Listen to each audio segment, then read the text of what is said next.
तात्मजं वानरयोथमुख्यं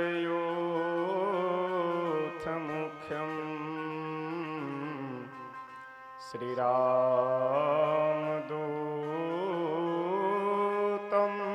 शरणं प्रपद्ये।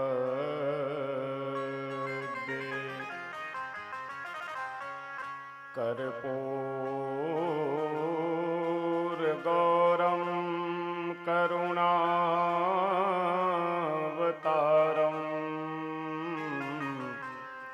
संसारसारं भुजगेन्द्रहारम्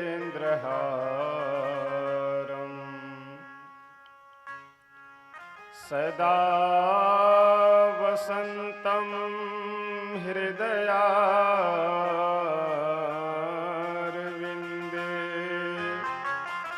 भवं भवानी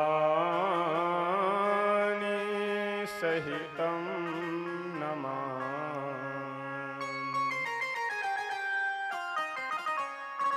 रामं रामानुजं सीता भरतं भरतानुजं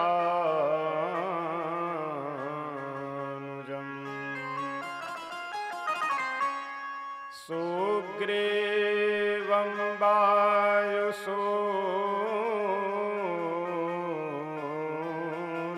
च प्रणमामि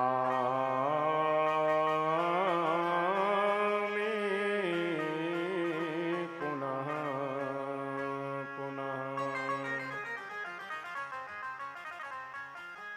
वंशी विभूषितकरान्नवनीरिदाभा पीताम्बरादरुणबिम्बफलाधरोष्ठा पूर्णेन्दुसुन्दरमुखादरविन्दनेत्रा कृष्णात्परं किमपि तत्त्वमहं न जाने।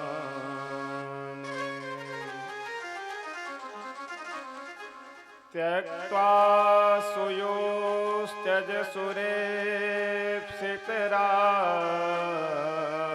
सुयोस्त्यजसुरेप्सितराजलक्ष्मी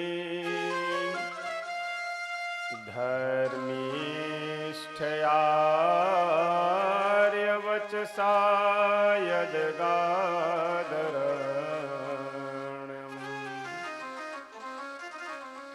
मायामृगं दयितथेप्सितमन्वधावत् वन्दे महापुरुषं ते चरणारविन्दम्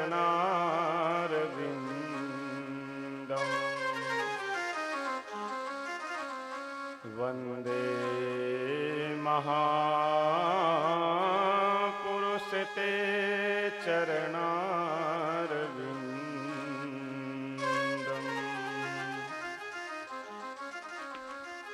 आइए हम सभी भक्त दो बार भगवान नाम संकीर्तन करते हैं, फिर उसके बाद कथा प्रसंग में प्रवेश करेंगे।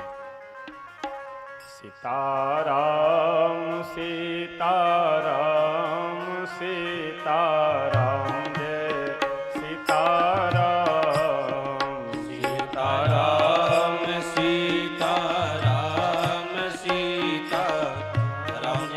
सीताराम सीताराम सीताराम सीताराम जय सीताराम सीताराम सीताराम सीताराम जय सीताराम सीताराम सीताराम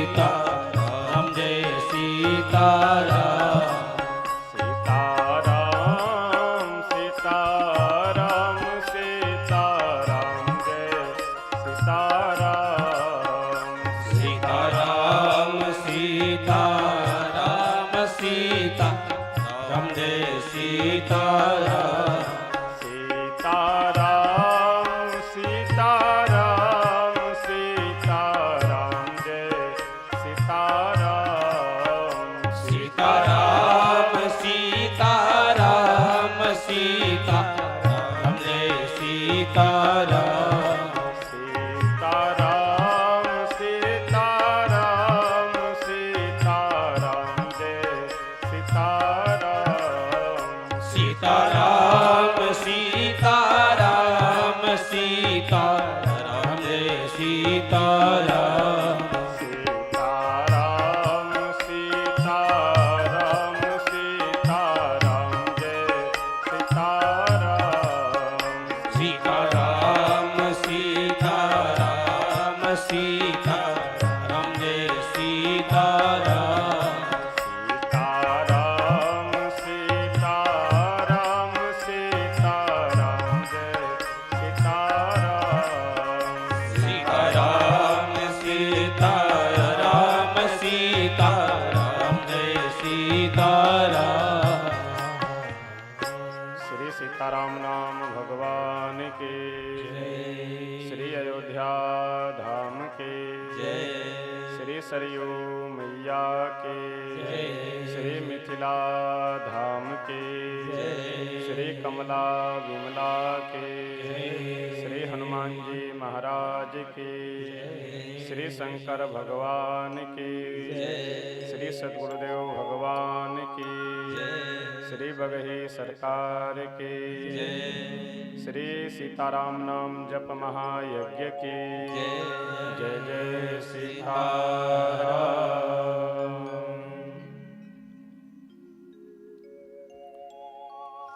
अखिल ब्रह्मांड नायक अकारण करुणा वरुणालय भक्त वांछा कल्पतरु श्री सीताराम जी भगवान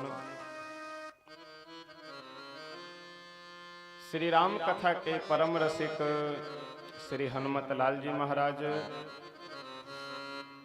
परम पूज्य श्री सद्गुरुदेव भगवान जी एवं मंच पे विराजमान सभी संत वृंद कलाकार बंधु एवं समुपस्थित आप सभी सुधी श्रोतागण, हम सब आज अष्टम दिवस के वेला में श्री रामचरितमानस के अंतर्गत विवाह प्रसंग श्रवण करने के लिए यहाँ पर उपस्थित हुए हैं।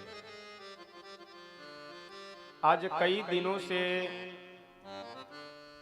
हम सब श्री सीताराम विवाह का प्रसंग विवाह की कथा श्रवण कर रहे हैं और हमने प्रथम दिन ही आप सबसे निवेदन किया था कि रामचरितमानस के विद्वानों का रामचरितमानस के ज्ञानी यह विवाह प्रसंग आरंभ होता है विश्वामित्र जी जो अपनी यज्ञ की रक्षा हेतु अयोध्या धाम जाते हैं मांगने के लिए, तो यहीं से यह विवाह प्रसंग आरंभ होता है।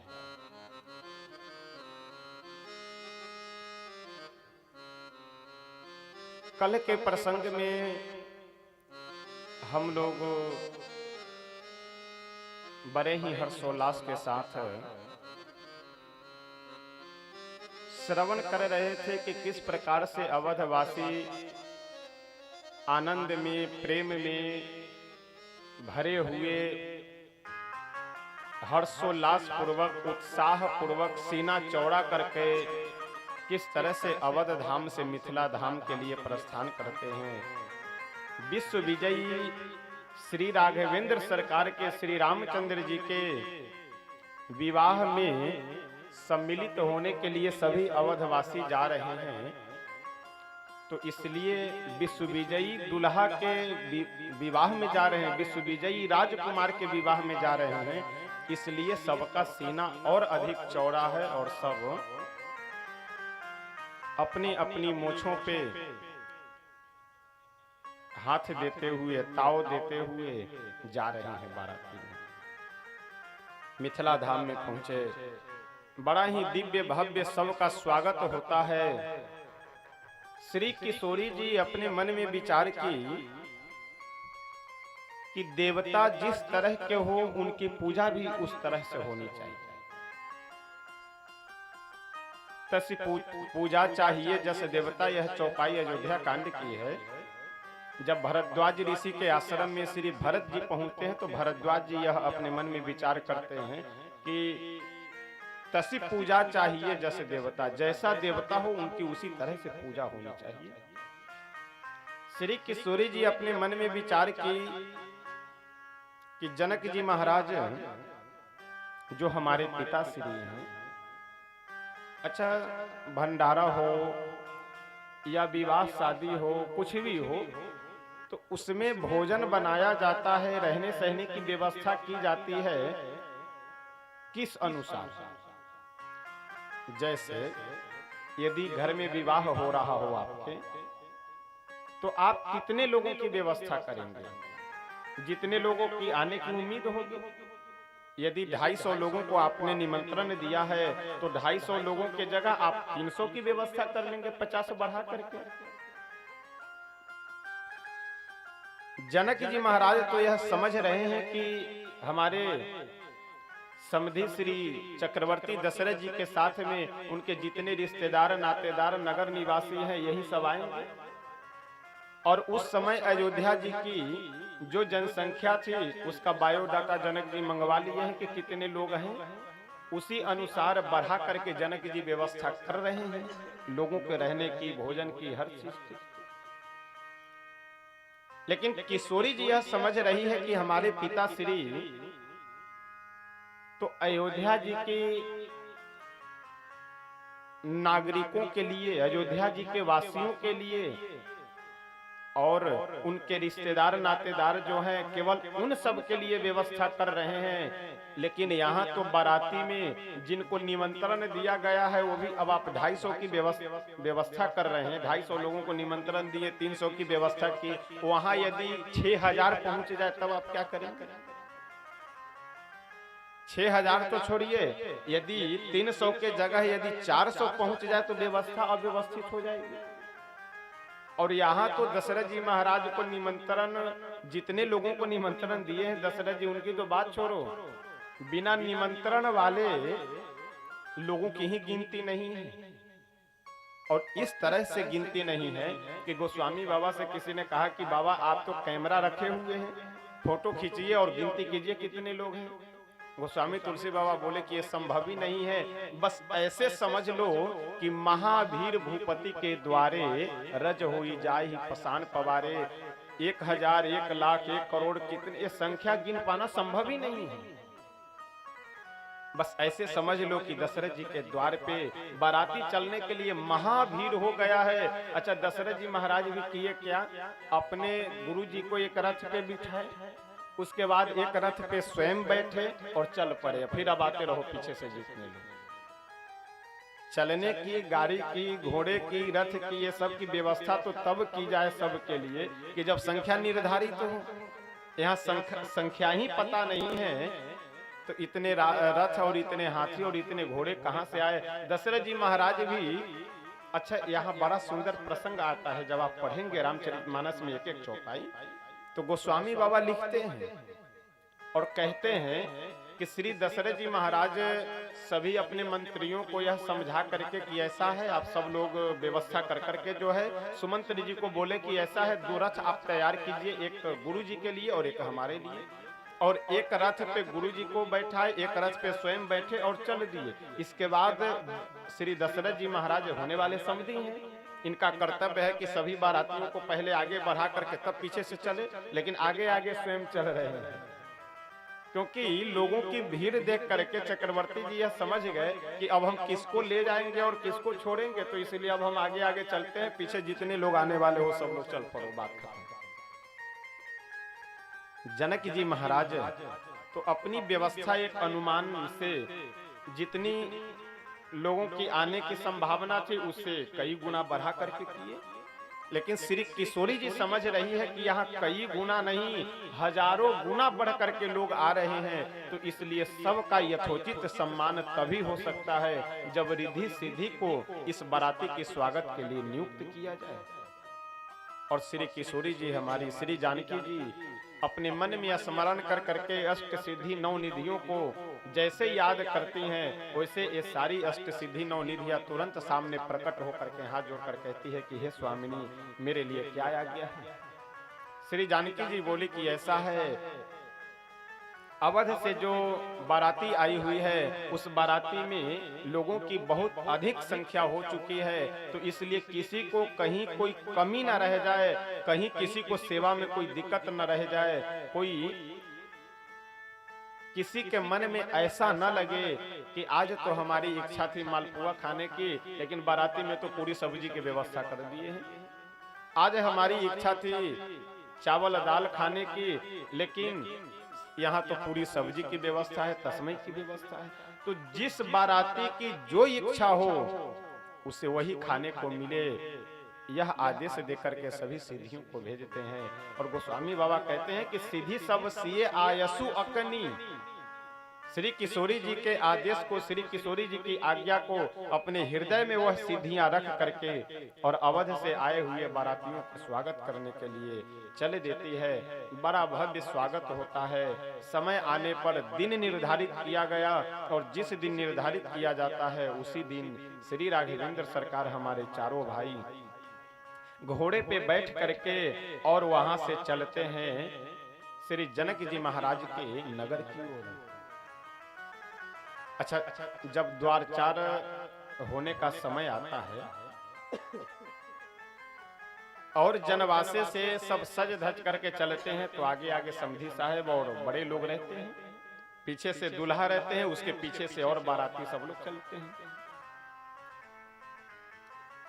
श्री दशरथ जी महाराज आगे आगे चल रहे हैं, पीछे से चारों भाई हैं, गुरुदेव वशिष्ठ जी, विश्वामित्र जी, ये सब लोग साथ में हैं। एक जगह पहुंचे और जा करके देखे कि ओह बड़ा विशाल महल है, अद्भुत दिव्य महल है, और देखने से ऐसा लग रहा है कि ये कोई साधारण नहीं अपितु कोई राजमहल है।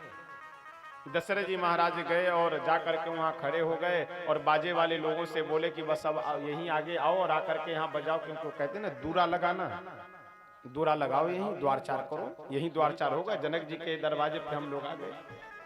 अब बढ़िया सब बाजे बजाने लगे, सब जो बाजा लेकर के चल रहे थे वो सब टेढ़ा वाला सीधा वाला बजाने वाला सब अपना बजा रहे हैं।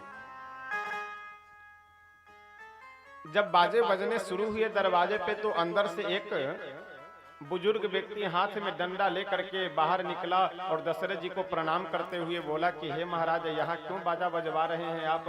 दशरथ जी बोले, अरे क्यों बजवा रहे हैं?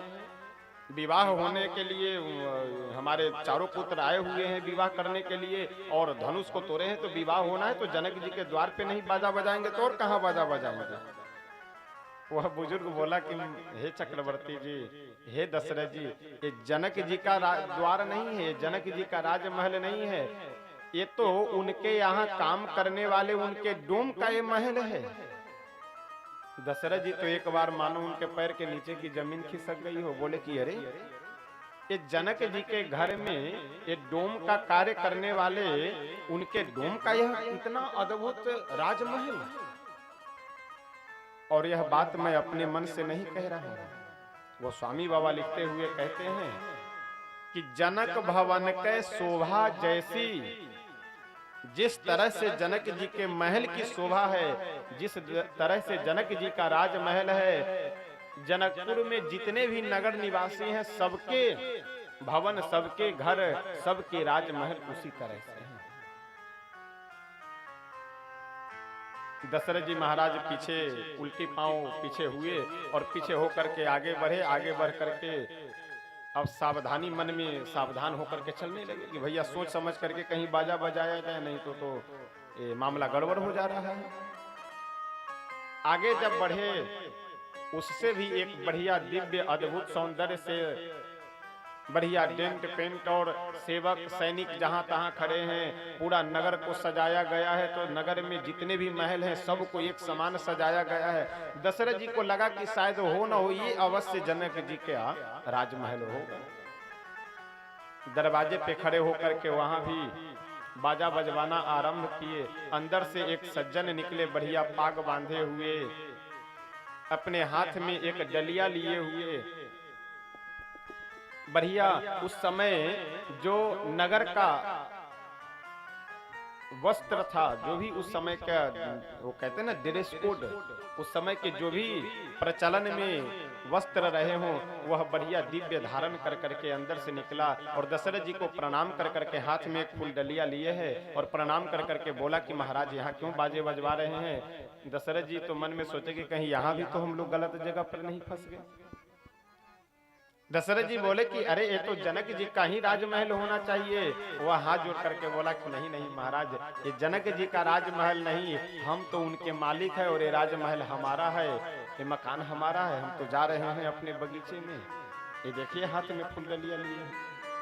अब तो दशरथ जी महाराज सावधान हो गए और बोले कि ऐसा है कि अब जनक जी के राजमहल से किसी सेवक को बुला करके लेकर आओ और हम लोगों को वह लेकर के चले, नहीं तो ये बार बार धोखा खाने वाला कार्य ठीक नहीं है।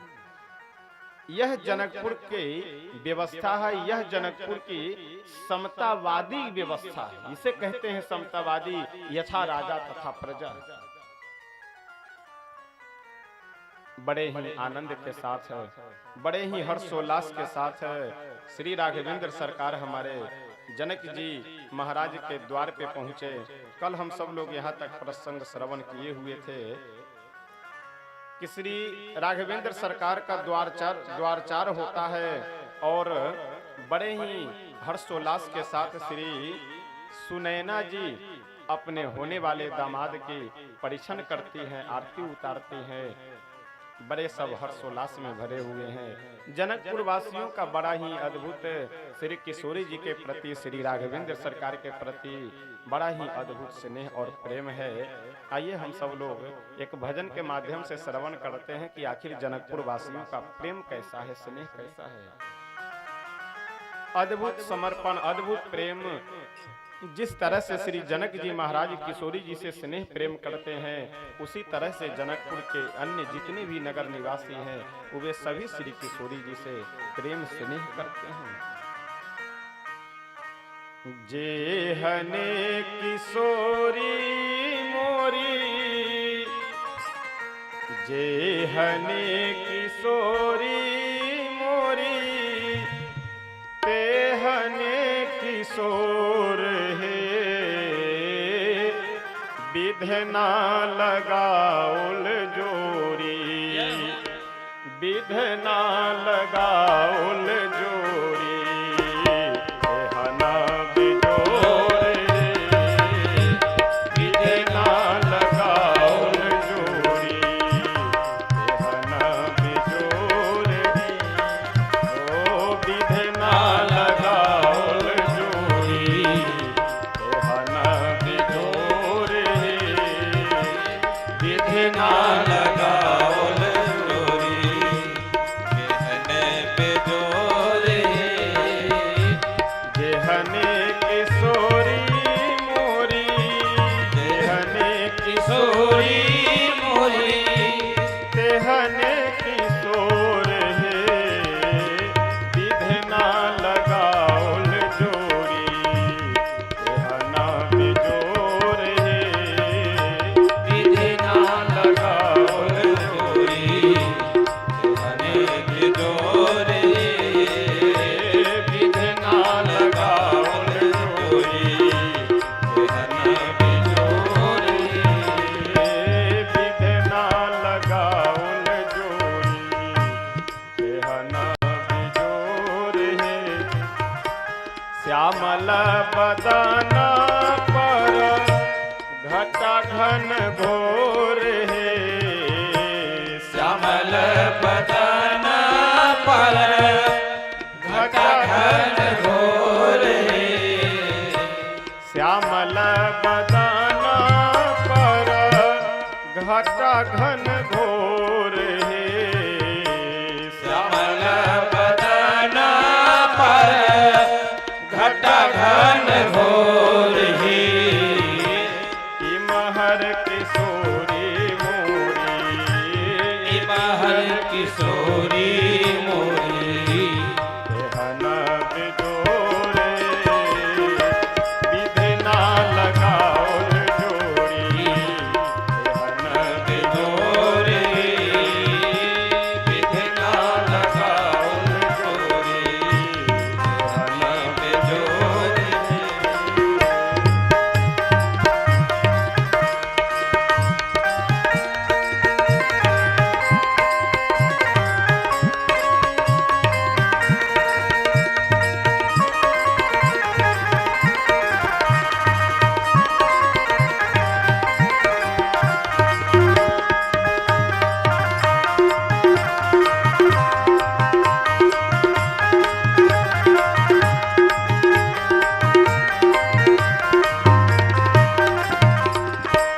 और सभी मिथिलावासी जब एक दूसरे से मिलते हैं तो घर की हालचाल और घर की व्यथाएं नहीं न पूछते हैं न सुनाते हैं। केवल श्री दुल्हा सरकार और केवल श्री दुल्हन सरकार के विषय में ही बात करते हैं, सुनते हैं, पूछते हैं। जो कुछ भी वार्तालाप होता है तो श्री सीताराम जी के ही विषय में, अन्य कोई घर परिवार की कोई बात नहीं।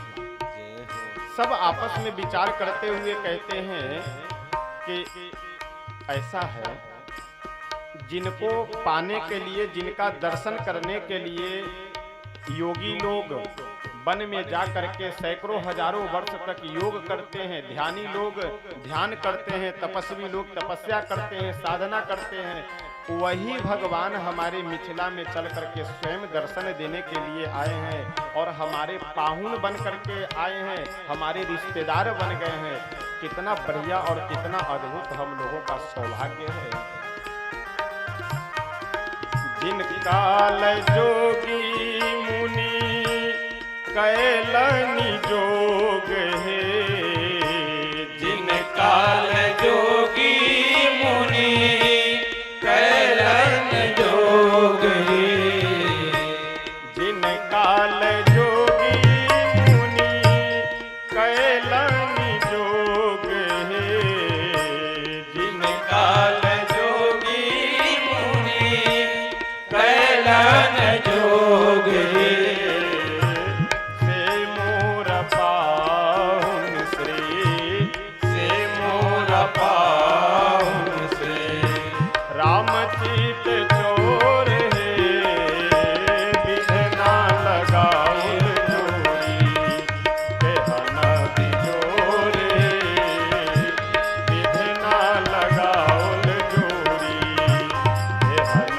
बिजोर देहने किशोरी मोरी देहने किशोर देहने किशोरी मोरी देहने किशोरी विधना लगाउल जोड़ी देहन बिजोर विधिना लगाओ जोरी देहने किशोरी विधना लगाउल जोड़ी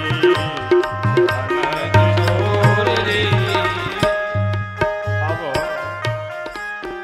सरसों के फसल का समय आ रहा है, तो सरसों के जहाँ सरसों का जो ऊपर वाला फूल का भाग होता है, उस फूल के नीचे जब आप देखेंगे तो इतना कोमल और इतना मुलायम उसका वह डंडा होता है कि अगर छूटने से थोड़ा सा यदि जोर से दबा दीजिए तो वह तुरंत दब करके वह बिल्कुल चिपटा हो जाता है।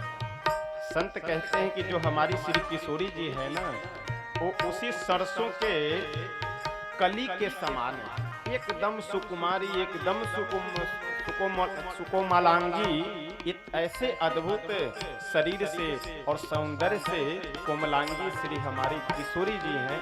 तो किशोरी जी को उपमा जब देते हैं तो सरसों के फूल से, सरसों की कली से, और जब श्री राघवेंद्र सरकार को उपमा देना होता है तब तीसी के फूल से, तीसी के फूल यानी श्याम रंग का फूल। संत कहते हैं इस भजन में, सरसों के कली सिया बेजोर है, सरसों के कली सिया जोत बेजोर है, सरसों के कली सिया जोत बेजोर है, सरसों के कली सिया जोत बेजोर है, तीसी के फूल रंग, तीसी के फूला रंग, नवल किशोर है, तीसी के फूला रंग, नवल किशोर है, देहने किशोरी मोरी, देहने किशोर है, रिहने किशोरी मोरी, तिहने किशोर है, विधना लगाउल जोड़ी, देहना जोर है, विधि ना लगाओ जोड़ी, तिहना किशोर है, विधना लगाउल जोड़ी, देहना जोर है, विधि ना लगाओ जोड़ी, तिहने किशोर है। श्री मिथिला धाम की जय। जिनका लागी जोगी मुनि कैलनी जोग है, से ही हमरा मिथिला में। अच्छा, आगे कहते हैं मिथिलावासी कि जिनका लागी जोगी मुनि बन में धरे ध्यान है, से ही हमरा मिथिला में कूटई छथिन धान है।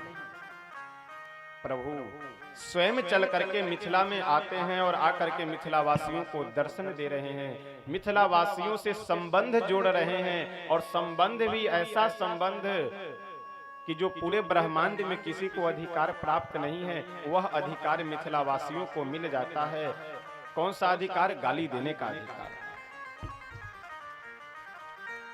अच्छा, इस बात पे ताली बजाई जा सकती है, बात ताली बजाने योग्य है।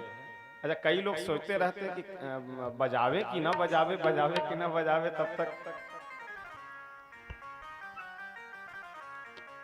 तो मिथिलावासी सभी इस आनंद में डूबे हुए रहते हैं कि जो ब्रह्म है, जिन ब्रह्म की उपासना करने के लिए बड़े बड़े ऋषि महर्षि वनों में, जंगलों में जा करके जन्म जन्मांतर तक साधना करते रहते हैं, वही प्रभु चल करके हमारे मिथिला में आकर के और हमारे पाहुन बने हुए हैं। कितना हम लोगों का अद्भुत सौभाग्य है। और गोस्वामी बाबा वर्णन करते हुए कहते हैं, कल हम सब लोग यहाँ तक प्रसंग श्रवण किए हुए थे।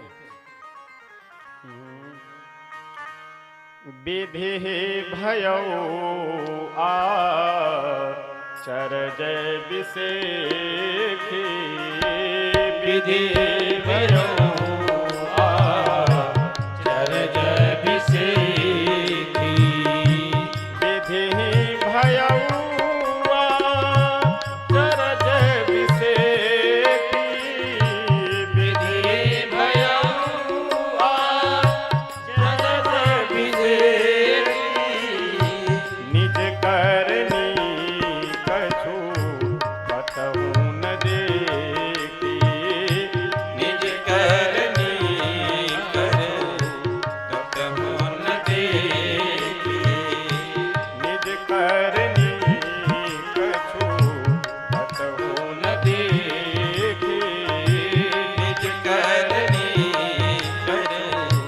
कछु न देखी।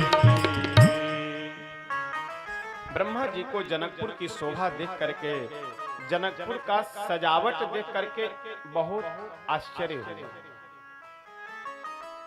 शंकर भगवान के पास जाकर के बोले ब्रह्मा जी की हे भोले शंकर, इस जनकपुर में इस पूरे संसार को बनाने वाला, निर्माण करने वाला इंजीनियर तो मैं ही हूं, चीफ इंजीनियर तो हम ही हैं। लेकिन जब पूरा ब्रह्मांड, यह पूरी जो सृष्टि है, पृथ्वी पे जो जो वस्तुएं हैं, उन सभी वस्तुओं को बनाने वाला इंजीनियर जब मैं हूं, तो इस मिथिला पुरी में, मिथिला धाम में मेरी कोई कारीगरी नहीं दिख रही है। क्योंकि यहाँ जो भी सजावट सजाए गए हैं वो सब हमारी सृष्टि से अलग है। हमने तो आज तक जो जो डिजाइन, जो जो डेकोरेशन सोचा भी नहीं, वो सब डेकोरेशन और डिजाइन मिथिला धाम में देखने को मिल रहा है। तो इस जनकपुर में हमारी कुछ करनी नहीं दिखाई पड़ रही है, हमारा कुछ करामात नहीं दिखाई पड़ रहा है। इस जनकपुर में हम कहीं दिखाई नहीं पड़ रहे हैं। भोले बाबा मुस्कुराते हुए बोले कि ब्रह्मा जी काहे बुद्धि का दुरुपयोग करते रहते हैं? अरे बुद्धि का सदुपयोग कीजिए, और बुद्धि का सदुपयोग यही है कि जगत के माता पिता श्री सीताराम जी हैं, तो अपने माता पिता के विवाह में अपने आप को देखना या अपनी कारीगरी देखना, इससे बड़ी मूर्खतापूर्ण बात और कुछ हो सकती है क्या? अब जैसे किसी व्यक्ति का विवाह हो, 6-7 वर्ष बाद, अच्छा विवाह जब होता है तो उसका वीडियो कैसेट तो लोग बनवाते हैं, रिकॉर्डिंग करवाते हैं। उस रिकॉर्डिंग को लैपटॉप में या टीवी में लगा करके 7-8 वर्ष बाद देखे, और जिनका विवाह हो रहा है उन्हीं का 6 वर्ष का बेटा बैठा हुआ वो भी देख रहा था, और वह जोर जोर से रोने लगे, और परिवार के लोग यदि यह कहे कि बाबू क्यों रो रहे हो, और वह यह कहे कि इसमें तो सब दिख रहे हैं, हम कहीं नहीं दिख रहे हैं, तो आप जरा विचार कीजिए कि जिस समय वह कैसेट रिकॉर्डिंग हो रहा था, जिस समय वह लीला हो रही थी विवाह की, उस समय तो परिवार वाले यही तो कहेंगे कि जिस समय यह रिकॉर्डिंग किया गया उस समय तुम्हारा पता ही नहीं था, तो कहां से आओगे? यही स्थिति ब्रह्मा जी की है। शंकर भगवान बोले कि ब्रह्मा जी अपनी इस बुद्धि का दुरुपयोग मत कीजिए, बस जा करके यह सोच लीजिए, यह समझ लीजिए कि जगत के माता पिता श्री सीताराम जी हैं, तो अपने माता पिता के विवाह में अपना छाप देखना, अपना स्वरूप देखना, ये बहुत बड़ी मूर्खता है। इसलिए ये सब बवाल में मत पड़िए, आप जाइए आराम से आनंद लीजिए केवल, और हमें भी आनंद लेने दीजिए। अच्छा, कुछ लोगों का स्वभाव होता है कि न वो शांति से रहेंगे और न शांति से। कल हम निवेदन किए थे कि आप कहीं कथा में जाइए, वो बगल में आकर के बैठ जाएंगे, कथा सुन रहे हैं, और भाई साहब वो फलाने भाई का क्या हाल चाल है, तुरंत धीरे से कान में बोलेगा, अरे भाई साहब ठीक है कथा सुन लीजिए कुछ देर, अच्छा ठीक ठीक कोई बात नहीं। फिर बैठा है, फिर बोलेगा कि अच्छा भाई साहब आप कब आए हैं। यानी ये जो बोलने वाले, जो बुद्धि का दुरुपयोग करने वाले लोग होते हैं, ये सब ढूंढा करते हैं। ये कैसे बुद्धि का दुरुपयोग करने वाले सज्जन थे, रास्ते में कहीं खड़े थे, उसी रास्ते से एक शंकर भगवान के भक्त सुबह सुबह स्नान कर करके ओम नमः शिवाय, ओम नमः शिवाय, ओम नमः शिवाय करते हुए हाथ में बढ़िया एक थाली में आरती सजा करके, ज्योति जलाए हुए, दीपक जला करके, और शंकर भगवान के मंदिर में पूजा करने के लिए चले जा रहे थे भाव में भरकर। रास्ते में एक बुद्धि का दुरुपयोग करने वाले जो थे वो खड़े थे। वह जैसे ही इस भगत जी को जाते हुए देखा तो बोला, अरे सुनो सुनो भाई साहब सुनो जरा एक मिनट सुनो। वह भाव में भरा ओम नमः शिवाय, ओम नमः, बताइए भाई साहब क्या बात है। बोले कहाँ जा रहे हैं। भगत जी बोले कि अरे कहाँ जा रहे हैं, शंकर भगवान के मंदिर में जा रहे हैं पूजा करने के लिए। तो बुद्धि का दुरुपयोग करने वाला वह व्यक्ति बोला कि पूजा करने जा रहे हो, पूजा करने से क्या फायदा। अच्छा, एक क्या फायदा, ये वाक्य ऐसा है कि लगभग लोगों को यह जकड़े हुए रहता है। किसी से भी पूछे भैया चलो अच्छा कथा सुनने से क्या फायदा, उससे जरा पूछ लीजिए कि आप तंबाकू खाते हैं, कहे हाँ, तो पूछिए कि तंबाकू खाने से क्या फायदा, बीड़ी पीने से क्या फायदा, गुटखा खाने से क्या, अच्छा गुटखा खाने से कोई फायदा है। लेकिन देश में खाद्य की वस्तुओं में सबसे बड़ा व्यापार गुटखा तंबाकू आदि का है पूरे देश में। अब कोई लाभ नहीं, कोई फायदा नहीं, तो बिना लाभ के हम लोग तंबाकू गुटखा खा लेते हैं।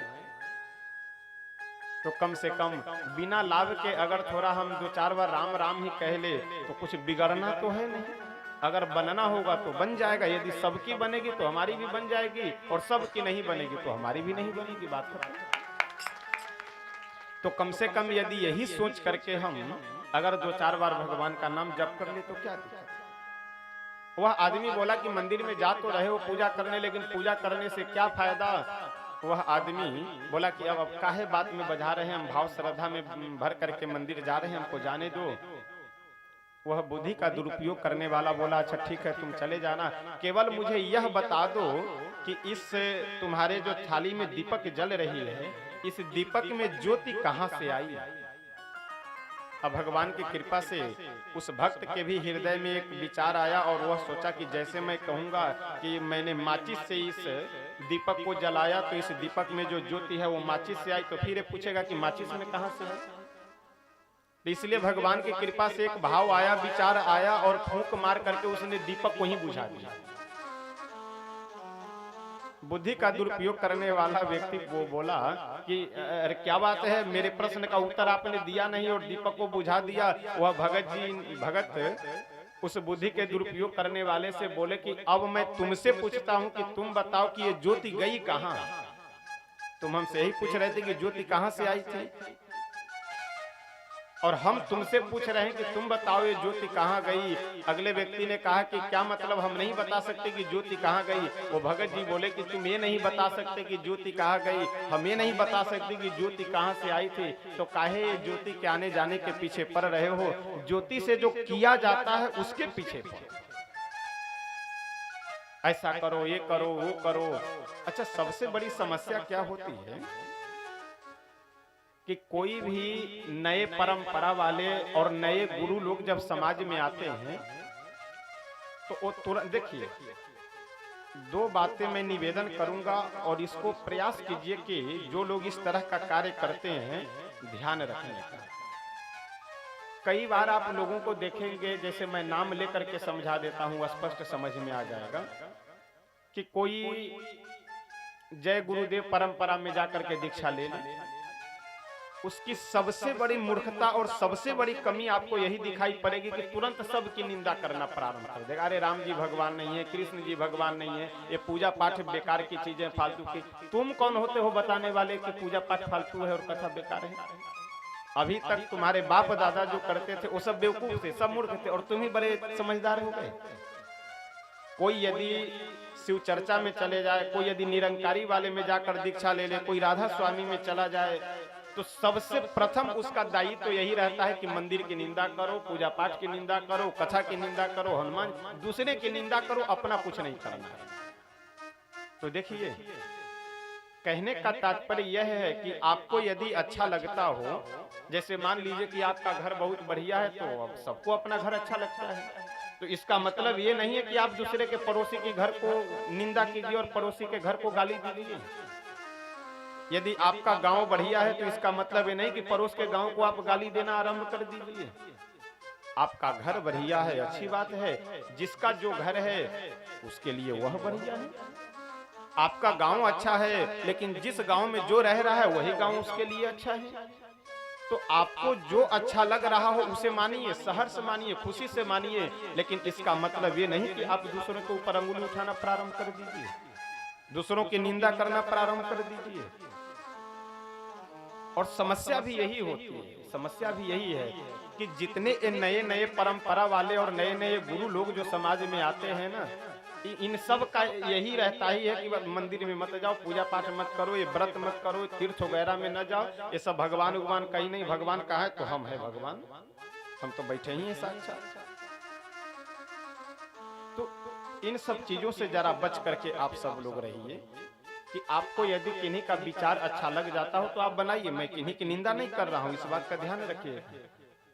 लेकिन अच्छा, प्रसंग जब चल रहा है तो एक बात मैं और भी निवेदन कर दूं कि एक कहावत है कि जहां देखे छूत वहां पर टूट। तो आज जो नए नए पंथ परंपरा जो समाज में विकसित हो रहे हैं, वो सब जल्दी फल फूल इसीलिए जाते हैं कि उनके यहाँ पे छूट है, क्या छूट है? जो मन हो सब खाओ, जो मन हो पियो, जैसे मन हो वैसे रहो, केवल बस गुरु बना लो, बस उसी में कल्याण।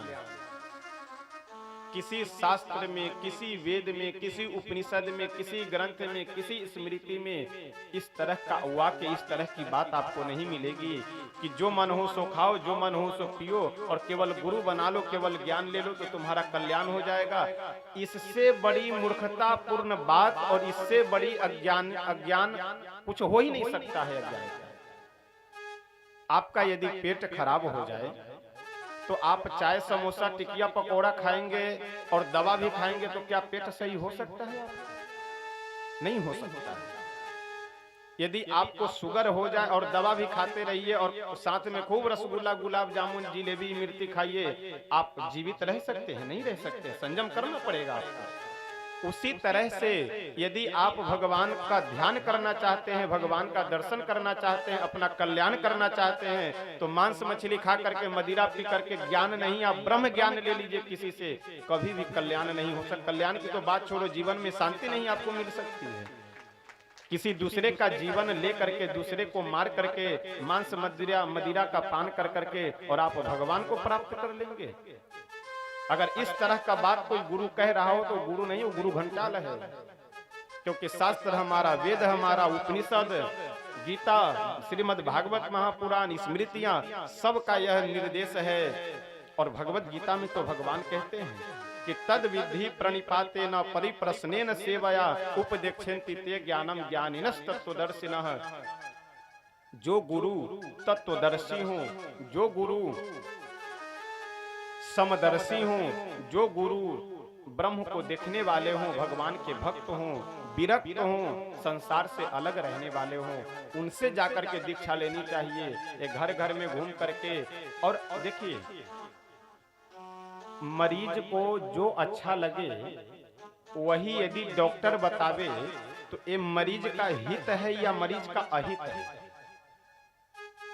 मरीज को जो अच्छा लगे खाने पीने में या रहने सहने में, यदि डॉक्टर उसी के हाँ में हाँ मिला करके बतावे तो ये मरीज का नुकसान है।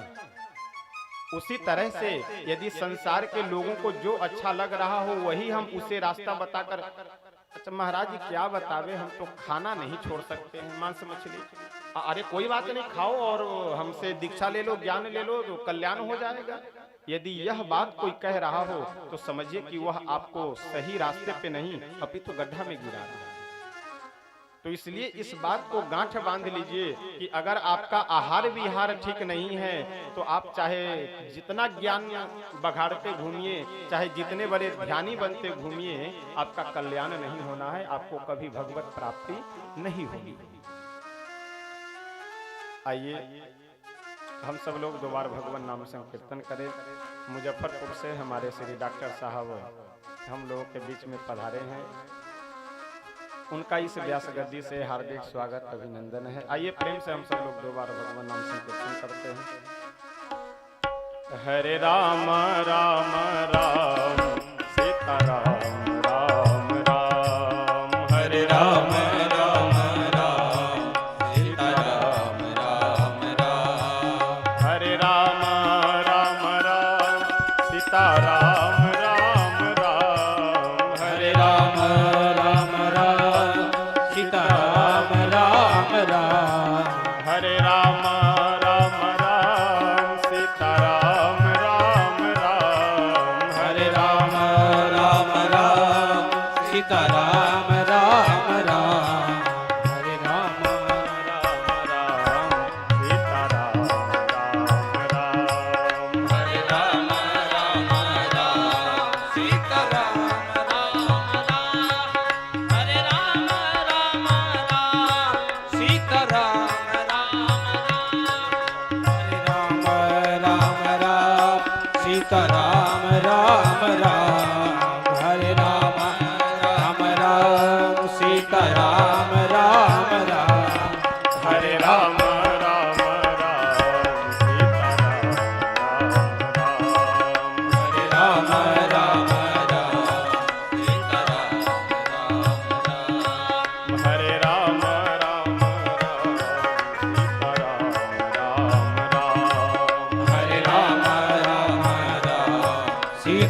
सीताराम नाम भगवान की जय। मुजफ्फरपुर से चल करके हमारे श्री राजेश कुमार जी डॉक्टर साहब हम लोग के बीच पधारे हैं। इतनी दूरी से चल करके यहाँ पे आए हैं और अपने इतने व्यस्त समय में से समय निकाल करके, यही सबसे बड़ा प्रमाण है कि भगवान के प्रति श्रद्धा भाव और धर्म के प्रति श्रद्धा भाव डॉक्टर साहब का कितना है, आप इसी विचार से समझ सकते हैं। बहुत ही सहज सरल स्वभाव के, और देखिए सबसे बड़ी बात यह होती है, कुछ ऐसे पद हैं, कुछ ऐसी व्यवस्थाएं हैं, कुछ ऐसे जगह हैं जहां जाने के बाद अधिकतर व्यक्ति वो परिवार को भी छोड़ देते हैं, भगवान को भी, क्योंकि ये सब फालतू के चीजें लगने लगते हैं लोगों को। जैसे डॉक्टर वाली व्यवस्था भी जो है, अधिकतर लोग मिलते हैं, अरे ठीक है महाराज जी, अब ठीक है आप लोग का, लेकिन अब ये सब ज्यादा हमको कथा प्रवचन में रुचि नहीं। मठ जैसे कभी कह दे कि डॉक्टर साहब कभी अयोध्या जी पधारिए, तो ठीक है कभी देखेंगे, उस रास्ते से निकलेंगे तो आ जाएंगे, लेकिन मठ मंदिर से ज्यादा हमको लगाव नहीं।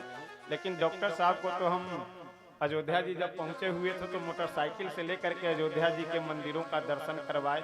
और एक बहुत ही अच्छा शब्द हमें लगा, एक बार मुजफ्फरपुर में ही जो है डॉक्टर साहब के आपके हॉस्पिटल में बैठ करके वार्तालाप हो रही थी। यह सब बात मैं आपसे इसलिए बता रहा हूं कि इन सब वाक्यों से, बातों से जो लोग ईश्वर के प्रति प्रेम नहीं रखने वाले हैं, धर्म के प्रति स्नेह नहीं रखने वाले हैं, ऐसे लोगों को सीख लेना चाहिए कि इतने ऊंचे पद पे जाने के बाद भी भगवान से, धर्म से कितना स्नेह है, कितना प्रेम है।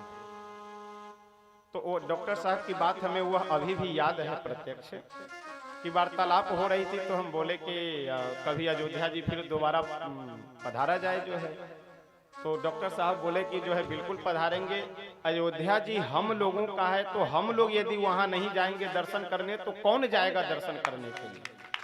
मठ मंदिर हम सब का है, हम लोगों का। यदि हम सब सनातनी, हम सब हिंदू धर्मावलंबी यदि मंदिर में नहीं जाएंगे, तीर्थ में नहीं जाएंगे, तो दूसरा कौन जाएगा। तो इसलिए बड़े ही भगवान के प्रेमी सेवक भक्त हैं कि हम सब लोगों के बीच में अपने इतने अमूल्य समय में से समय निकाल करके आए हैं। तो निवेदन करेंगे, कुछ देर तो अभी बैठेंगे। आइए हम सब लोग प्रसंग में अपने प्रवेश करते हैं। मैं निवेदन कर रहा था कि यदि आपको किन्हीं व्यक्ति विशेष का विचार अच्छा लग रहा हो, किन्हीं गुरु का विचार अच्छा लग रहा हो, किन्हीं महापुरुष का विचार अच्छा लग रहा हो, तो आप उन्हें माने, उनकी बातों को माने। लेकिन इसका मतलब ये नहीं कि आप दूसरों की निंदा करना प्रारंभ कर दे, आप दूसरों का अपमान करना प्रारंभ कर दे। सभी मिथिलावासी श्री सीताराम विवाह महोत्सव का आनंद ले रहे हैं और चारों तरफ आनंद का माहौल है। द्वारचार हो चुका है। द्वारचार होने के बाद श्री राघवेंद्र सरकार को लेकर के अंदर में जाया जाता है। सभी मिथिलावासी प्रेम से आनंद में भर करके मंगल गीत गा रहे हैं, आनंद मना रहे हैं। और चारों तरफ सभी मिथिलावासियों के, मैं कई बार यह निवेदन कर चुका हूं कि मिथिलावासियों के हृदय में आनंद इसलिए विशेष रूप से है, मुख्य रूप से है, क्योंकि जिस तरह से श्री जनक जी महाराज श्री किशोरी जी को अपना मानते हैं, अपनी बेटी मानते हैं, उसी तरह से जनक जी के समकक्ष जितने भी जनकपुरवासी हैं वो सब श्री जानकी जी को अपनी बेटी मानते हैं। और जो जानकी जी के समवयस्क जितने भी लोग हैं जनकपुरवासी हैं, वो सब श्री जानकी जी को अपनी बहन के समान मानते हैं। यह अद्भुत प्रेम और यह अद्भुत स्नेह जनकपुरवासियों का है। इसलिए सभी जनकपुरवासियों को ऐसा लग रहा है कि ये जनक जी की बेटी का नहीं अपितु मेरी बेटी का विवाह है। सभी जनकपुरवासियों को नवयुवक नवयुवतियों को ऐसा लग रहा है कि ये श्री जानकी जी के नहीं अपितु यह मेरी बहन का विवाह है, इसलिए सबके हृदय में अपार आनंद और हर्ष है। आइए हम सब लोग एक भजन के माध्यम से वह आनंद श्रवण करते हैं कि कितना आनंद जनकपुर वासियों के हृदय में उमड़ रहा है श्री सीताराम विवाह महोत्सव को देख करके। आजू सियाजू की ब्याह की लगनिया सखी है, ब्याह की लगनिया सखी घर घर मंगल, घर घर में मंगल हो रहा है, घर घर में सोहर गाए जा रहे हैं, घर घर में मांगलिक गीत गाए जा रहे हैं। क्यों? क्योंकि जनकपुर वासियों को ऐसा लगता है कि ये जनक जी के घर में विवाह नहीं अभी तो मेरे घर में विवाह हो रहा है, मेरी बहन जानकी जी का विवाह हो रहा है, मेरी पुत्री जानकी जी का विवाह हो रहा है। आजू सियाजू की ब्याह की लगनिया सखी है, ब्याह के लगनिया सखी घर घर मंगल, बाजन बाजे धान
आनंदित तो पहले से ही थे, लेकिन जब अवध धाम से सभी अवधवासी बाराती सज धज करके बारात को लेकर के जब जनकपुर पहुंच गए तो विवाह से पहले लगन से पहले बाराती जनकपुर में पहुंच चुकी थी। तो जब से बाराती लोग पहुंचे तब से जनकपुर वासियों का जो आनंद है वो दुगुना हो गया, अधिक बढ़ गया। क्यों? क्योंकि एक आनंद तो जनकपुर में पहले उमड़ रहा था और दूसरा आनंद अयोध्या धाम से आकर के जनकपुर में प्रवेश कर गया। तो दो दो आनंद मिलने के कारण जनकपुर में आज आनंद की बाढ़ आ गई हुई है। और यह बाढ़ कब से? जब से अवधवासी बाराती लेकर के जनकपुर पहुंचे।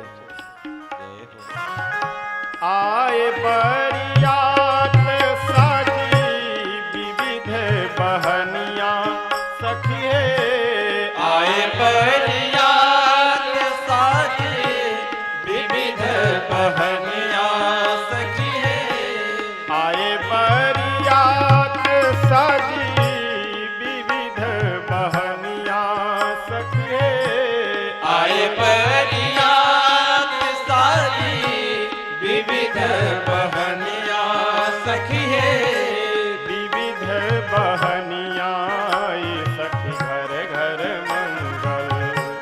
विविध बहनिया सखी घर घर मंगल, रघुकुल मणि सिर मोर सखी घर घर मंगल, रघुकुल मणि सिर मोर सखी घर घर मंगल। कि मिथिलावासी जब बारातियों को आए हुए जनकपुर में देखे तो उस बाराती में सम्मिलित जितने भी अवधवासी हैं वे हों अथवा जनकपुर के निवासी हुए, इतने जोर जोर से बाजे बज रहे हैं, इतना शोर हो रहा है। और कल हमने निवेदन किया था कि इस विवाह में जितने भी बाजे बजाने वाले, जितने भी कलाकार हैं, जितने भी गाने बजाने वाले हैं, वो सब कोई पैसे पे नहीं है, सब निःशुल्क सेवा में है।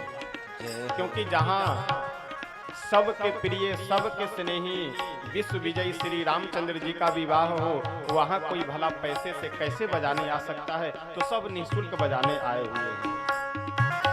सुनी ना परत सखी बतिया अपनिया सखी है, सुनी न परत सखी बतिया अपनिया सखी है, बतिया अपनिया सखी घर घर मंगल, बतिया अपनिया सखी घर घर मंगल, जुड़े आगवानिया थोर ये सखी घर घर मंगल, जुड़े आगवनिया ढोल ही सखी घर घर मंगल, ओ जुड़े आगवानिया थोर ये सखी घर घर मंगल, जुड़े आगवनिया ढोल ही सखी घर घर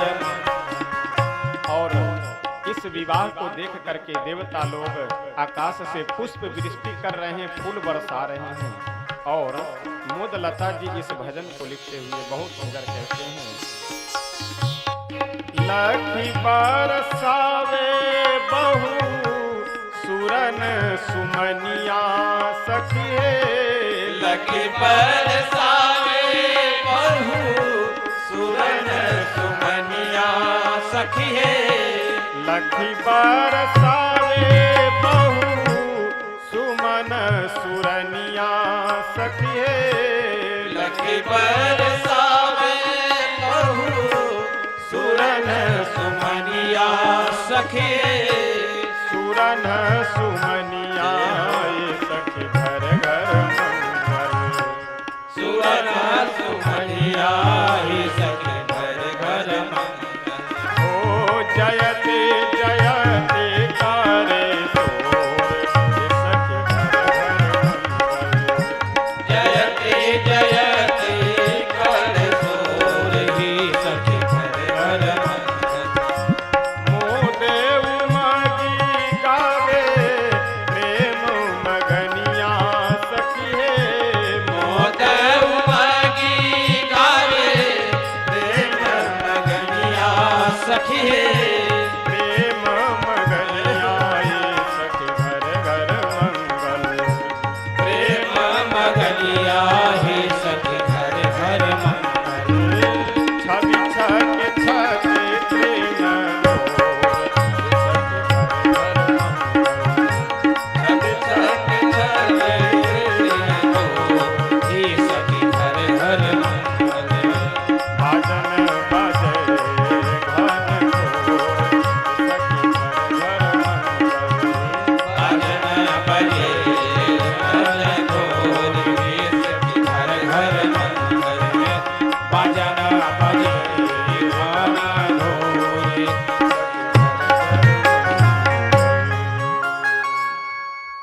घर घर में मंगल हो रहा है, घर घर में सोहर हो रहा है। क्यों?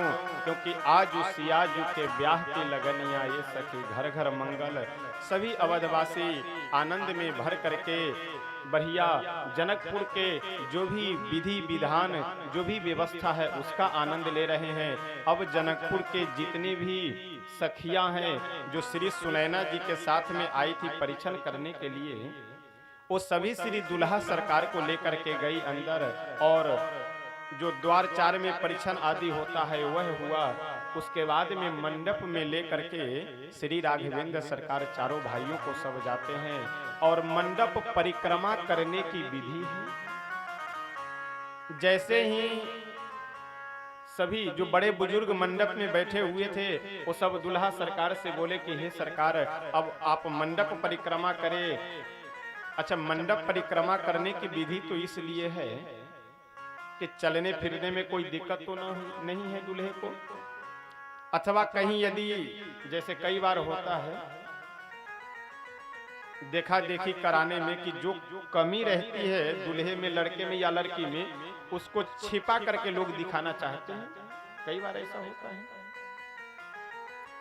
तो कहीं दूल्हे को चलने में या ऐसा तो नहीं है कि थोड़े दूर चलने के बाद में लंबी लंबी सांस चलने लगे। देखने में तो बड़े सुंदर हो और 2-4 कदम चलने के बाद लंबी लंबी सांस लेने लगे।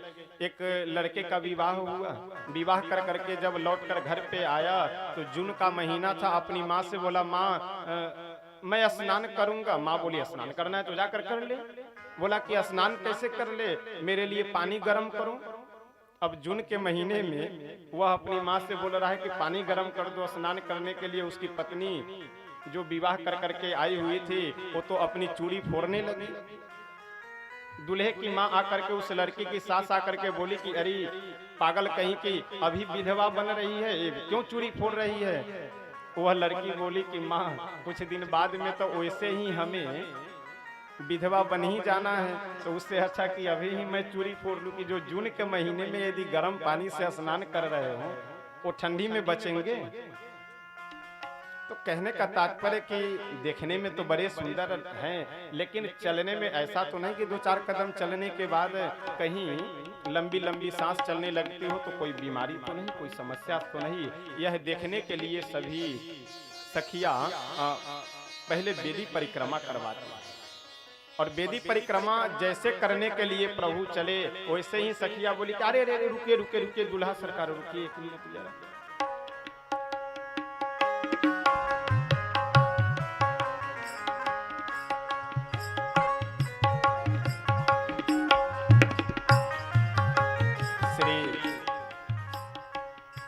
दूल्हा सरकार को रोकती हुई सखिया बोली कि ऐसा है, कुछ देर जरा रुकिए। और दूल्हा सरकार जब रुक गए तो मिथिला की सखिया कह रही है, क्या कह रही है। एकटा बात हमर कनी सुनी लिया, एकटा बात हमर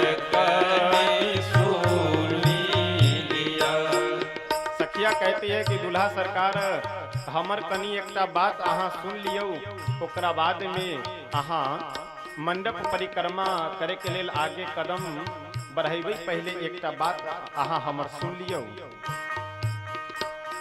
ई विधि के आगा पैर दिया, ई विधि के आगा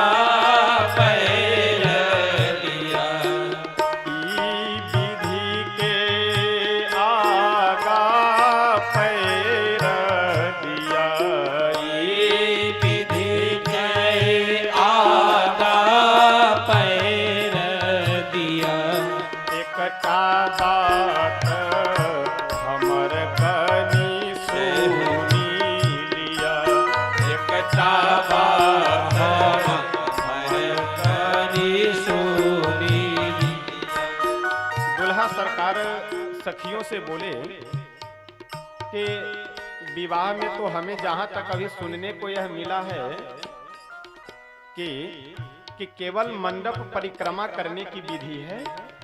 मंडप परिक्रमा करने से पहले तो और कोई जो द्वारचार की विधि है वो तो हो चुकी है, तो ये द्वारचार और द्वारचार के बाद सीधे मंडप परिक्रमा, ये बीच में नई विधि तो कुछ होती नहीं है।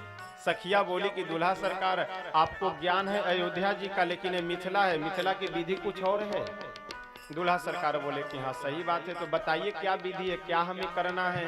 सखिया बोली कि हमारे मिथिला की यह परंपरा है, मिथिला की हमारे यह रीति है, रस्म है कि मंडप परिक्रमा करने से पहले एक काम किया जाता है। कौन सा काम।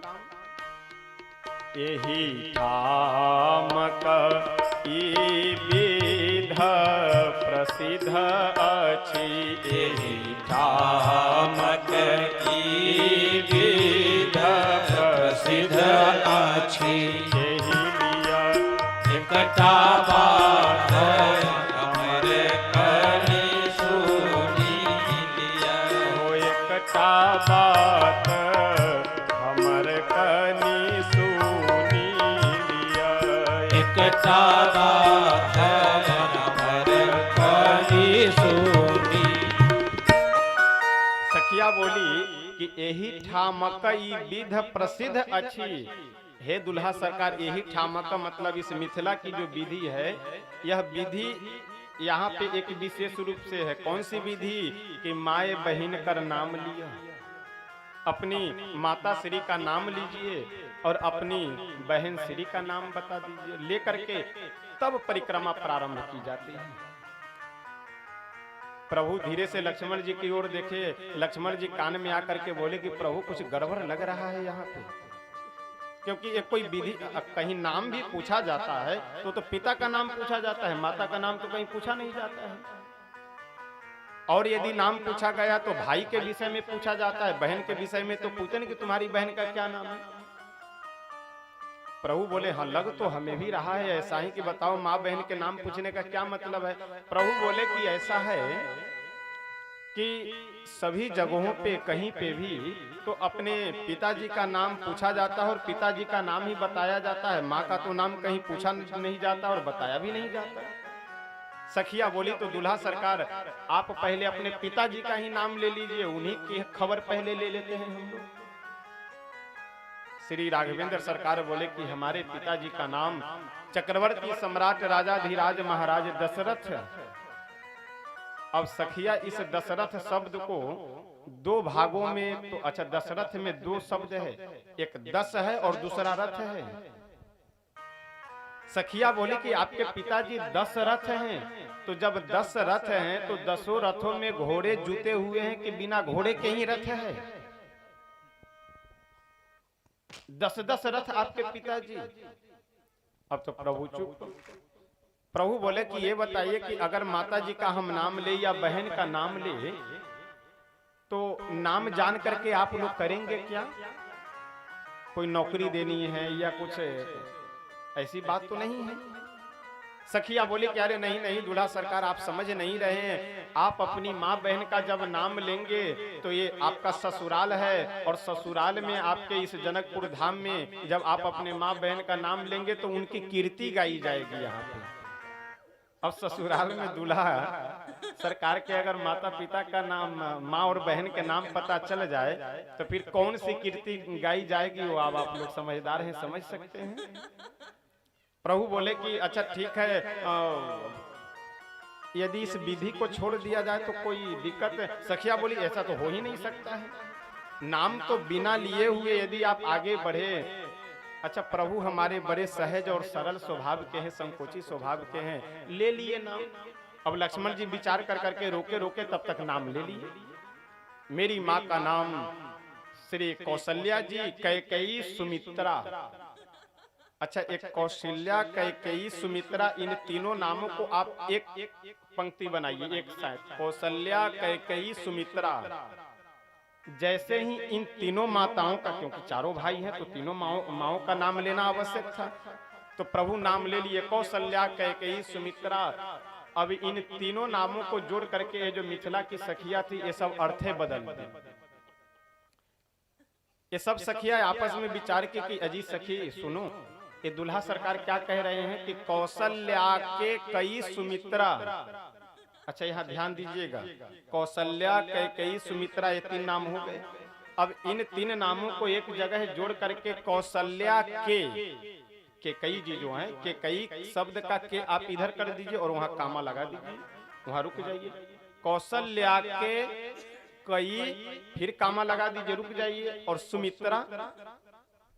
समझ गए आप लोग? कौशल्या के कई सुमित्रा, इसका क्या अर्थ हुआ कि कौशल्या जी के एक पति नहीं है, एक मित्र नहीं है, कौशल्या के कई सुमित्रा, सुंदर मित्र हैं। और सखिया बोली कि ये जो एक दुल्हा सरकार सांवले रंग के हैं, दूसरे दुल्हा सरकार गोरे हैं, एक ही पिता के काले गोरे होने का परिणाम अब समझ में आ गया। कौशल्या के कई सुमित्रा, तो ये सखिया। अच्छा भगवान जैसे ही यह अर्थ सुने तो लक्ष्मण जी की ओर देखे। लक्ष्मण जी बोले और नाम बताइए, और जो नहीं पूछिए वो भी नाम बता दीजिए। हम मना कर रहे थे कि कुछ गड़बड़ लग रहा है, मत नाम लिया कीजिए। अब आगे जहाँ कहीं भी मोर्चा संभालना हो आप हमें बता दीजिएगा, आप स्वयं मत बीच में। अच्छा प्रभु भी चुप हो जाते हैं अब आगे, क्योंकि अब एक बार बोल करके फंस गए। अब जैसे ही पैर आगे बढ़ाए तो सखिया मन में विचार करती है कि यदि जल्दी जल्दी ये चल करके मंडप परिक्रमा करेंगे तो थोड़ी ही देर में मंडप परिक्रमा पूरी हो जाएगी, तो हम लोगों को नेत्र लाभ नहीं मिलेगा, आनंद नहीं मिलेगा। तो कुछ ऐसी बात कहो, कुछ ऐसा व्यंग बोलो, कुछ इस तरह से दूल्हा सरकार को फंसाओ कि मंडप परिक्रमा करने में समय लगे। और बहुत सुंदर एक भजन के माध्यम से यह प्रसंग हम सब लोग श्रवण करते हैं कि दूल्हा सरकार चारों भाई मंडप परिक्रमा कर रहे हैं। जय सखी हे रस, अच्छा श्री राघवेंद्र सरकार का हमारे स्वभाव है सीधे मन, सीधे वचन, सीधी सब करतूती। चलते भी हैं बहुत धीरे धीरे चलते हैं, नीचे नेत्र झुका करके और आराम आराम से मस्ती में चलते हैं, वो जल्दीबाजी में नहीं। तो सखिया यह दृश्य देख करके, अच्छा आज तक प्रभु कभी मंडप परिक्रमा तो किए नहीं थे, और सीधे विश्वामित्र बाबा के साथ जनकपुर में आए और यहाँ आ करके धनुष को तोड़े और विवाह होने जा रहा है। यदि घर गए होते तो इनको समझाया भी जाता कि कैसे मंडप परिक्रमा करनी है। कोई कहीं कुछ पूछे तो वहाँ ये नहीं बताना, वहाँ ये नहीं बताना, ये सब समझाया जाता। अब ये सब समझाने का तो मौका मिला नहीं, धनुष तोड़े और यही विवाह होने लगा।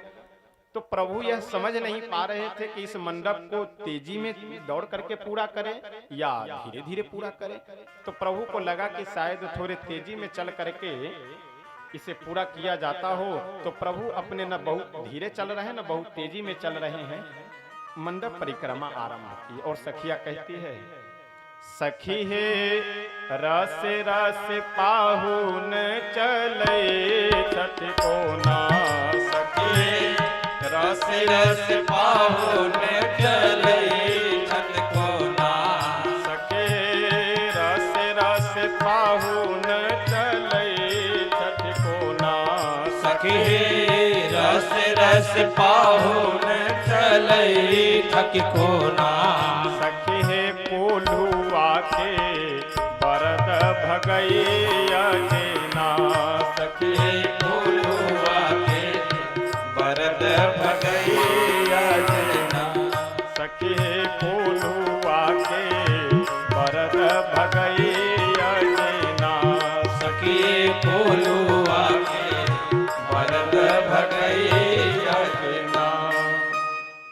सखिया आपस में वार्तालाप करती हुई बोले कि अजी सखी सुनो, अरे दूल्हा सरकार तो ऐसे भाग रहे हैं, ऐसे दौड़ रहे हैं कि जैसे कोल्हू का बैल दौड़ता है उस तरह से दूल्हा सरकार दौड़ रहे हैं। अब तो जैसे यह बात श्री भरत जी सुने, भरत जी तुरंत आकर के खड़े हो गए और बोले कि सुनो,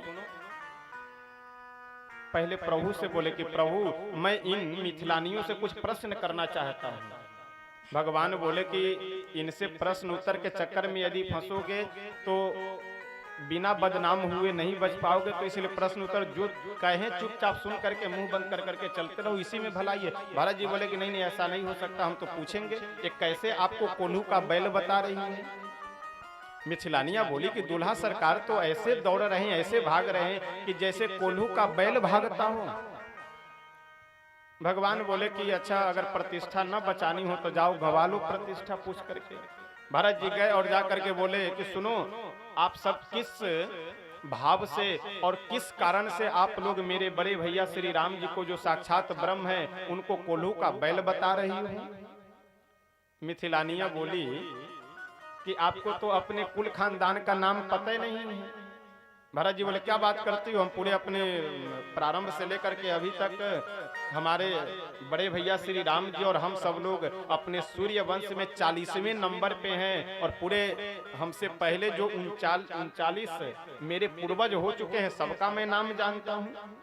सखिया बोली तो अच्छी बात है, जरा अपने पिताजी का नाम लीजिए। भरत जी तुरंत बोले राजाधिराज महाराजाधिराज चक्रवर्ती सम्राट श्री दशरथ। सखिया बोली हाँ बहुत अच्छी बात, और अपने बाबा का नाम लीजिए, दादाजी का। भरत जी महाराज बोले कि मेरे दादाजी का नाम महाराजाधिराज चक्रवर्ती सम्राट श्री अज, दशरथ जी के पिताजी का नाम है अज, और संस्कृत में अज माने होता है बकरा और अजा माने बकरी। अज माने बकरा, सखिया बोली कि आपके दादाजी का क्या नाम है, बाबा का क्या नाम है? अज। और अज को तो हमारे संस्कृत में बकरा कहा जाता है। तो जब बकरा आपके दादाजी, तो पिताजी कैसे आदमी हो जाएंगे? वो भी बकरे और पिताजी बकरे, तो फिर आप कैसे जो है आदमी हो जाएंगे? तो इसलिए यदि बैल यदि हम कह दिए तो कौन सी अतिशयोक्ति कर दिए। सभी हिनका कोल्हुआ के बरद कहलियन कोना, हिनका कोल्हुआ के बरद कहलियन कोना, हो हम कहलियन ना, हो कहलियन ना। 84 लाख में जीव के तीरथ जेना, 84 लाख में जीव के तीरथ जेना, 84 लाख में जीव के तीरथ जेना, 84 लाख में जीव के तीरथ जेना। श्री भरत जी महाराज जो पूछे उनका भी उत्तर मिल गया। भरत जी तो तुरंत चुप हो गए। जब कोल्हू का बैल सखिया कहती है, लक्ष्मण जी तुरंत आकर के पूछते हैं कि कोल्हू का बैल आप सब कैसे कह रही हो? ये तो भगवान है, ब्रह्म है, परमात्मा है। सखिया बोली कि कोल्हू का बैल हम लोग ऐसे कह रही हैं कि जैसे कोल्हू का बैल सरसों को पेरता है, राई को पेरता है, उसी तरह से ये जो आपके भैया हैं ये भी भगवान है, ब्रह्म है। तो ब्रह्म भी तो इस संसार रूपी कोल्हू में जीवों को पेरा करते हैं, इसलिए हम लोग इन्हें बैल कह रहे हैं। और आगे भरत जी के उत्तर, जो भरत जी प्रश्न करते हैं उसका जो उत्तर सखिया देती है, उस प्रसंग को वर्णन करते हुए संत कहते हैं, सखी है। अच्छा, प्रभु सोचे कि हम धीरे धीरे चल रहे हैं तो ये सखिया हमें बैल कह रही है कि ये बैल की चाल चल रहे हैं, तो लगता है कि शायद तेजी में चला जाता होगा। तो तेजी में चलने लगे और जैसे तेजी में चले वैसे तुरंत सखिया बोली कि अगर बहुत तेजी में चलेंगे तब तो तुरंत विधि पूरी हो जाएगी, और तुरंत विधि पूरी हो जाएगी तब तो फिर हम लोगों को सुख नहीं मिलेगा, आनंद नहीं मिलेगा, रस नहीं मिलेगा। तो कुछ ऐसी बात कहो कि ये रुक जाए। सखी हे डेंगन महर पाहुन चले छति कोना, सखी डेंगन महर पाहुन चले छति कोना, हो जी बंधन मोहक बकरा भगैया जेना, हो जी बंधन मोहक बकरा भगैया जेना। इत आज कुल के बालक भेल थी जेना, इत आज कुल के बालक भेल थी जेना, इत आज कुल के बालक भेल थी जेना, इत आज कुल के बालक भेल थी जेना। प्रभु अपने मन में विचार करने लगे कि धीरे धीरे मैं चल रहा था तो कोल्हू का बैल, ये सखिया कहने लगी पैर बढ़ा करके जब मैं चला तो ये सब बकरा बना रही है, तो अब तो एक ही रास्ता बचा है कि अब चले ही नहीं। रुक गए प्रभु।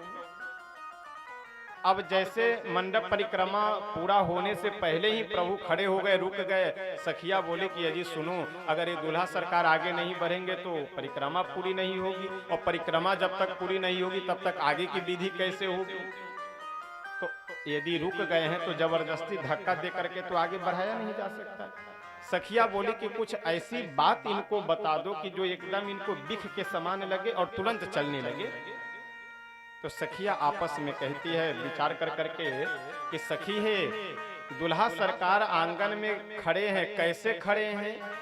तो इस भजन में सखिया कहती है, सखी है आंगन में ठार पाहुन लगई छति कोना, सखी आंगन में ठार पाहुन लगई छति कोना, सखी आंगन में ठार पाहुन लगई छति कोना, सखी आंगन में ठार पाहुन लगे छति कोना, हे लगई छति ना, हे लगे सखुआ के खंभ गड़ल हो जेना। सखी सखुआ के खंभ गड़ल हो जेना। सखी सखुआ के खंभ गड़ल हो जेना। सखी सखुआ के खंभ गड़ल हो जेना। सखी बोली कि ये दुल्हा सरकार तो आंगन में ऐसे खड़े हैं, ऐसे खड़े हैं जैसे बड़ेर को तान करके रखने के लिए पहले वो खंभा गाड़ा जाता है ना, तो जैसे छप्पर का जो वजन है वो बड़ेर के ऊपर रहता है और बड़ेर का वजन खंभे के ऊपर रहता है, तो जैसे खंभा तन करके खड़ा रहता है उसी तरह से सखुआ के खंभ के समान दुल्हा सरकार आंगन में खड़े हैं।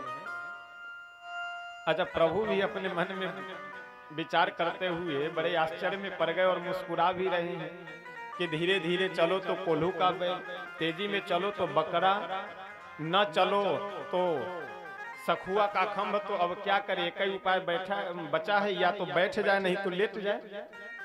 अबे बैठने और लेटने के अलावा और दूसरा क्या उपाय है। प्रभु मन ही मन एक सखी को प्रेरित किए। वह सखी कौन है? तो उन सखी का नाम है स्नेहलता जी।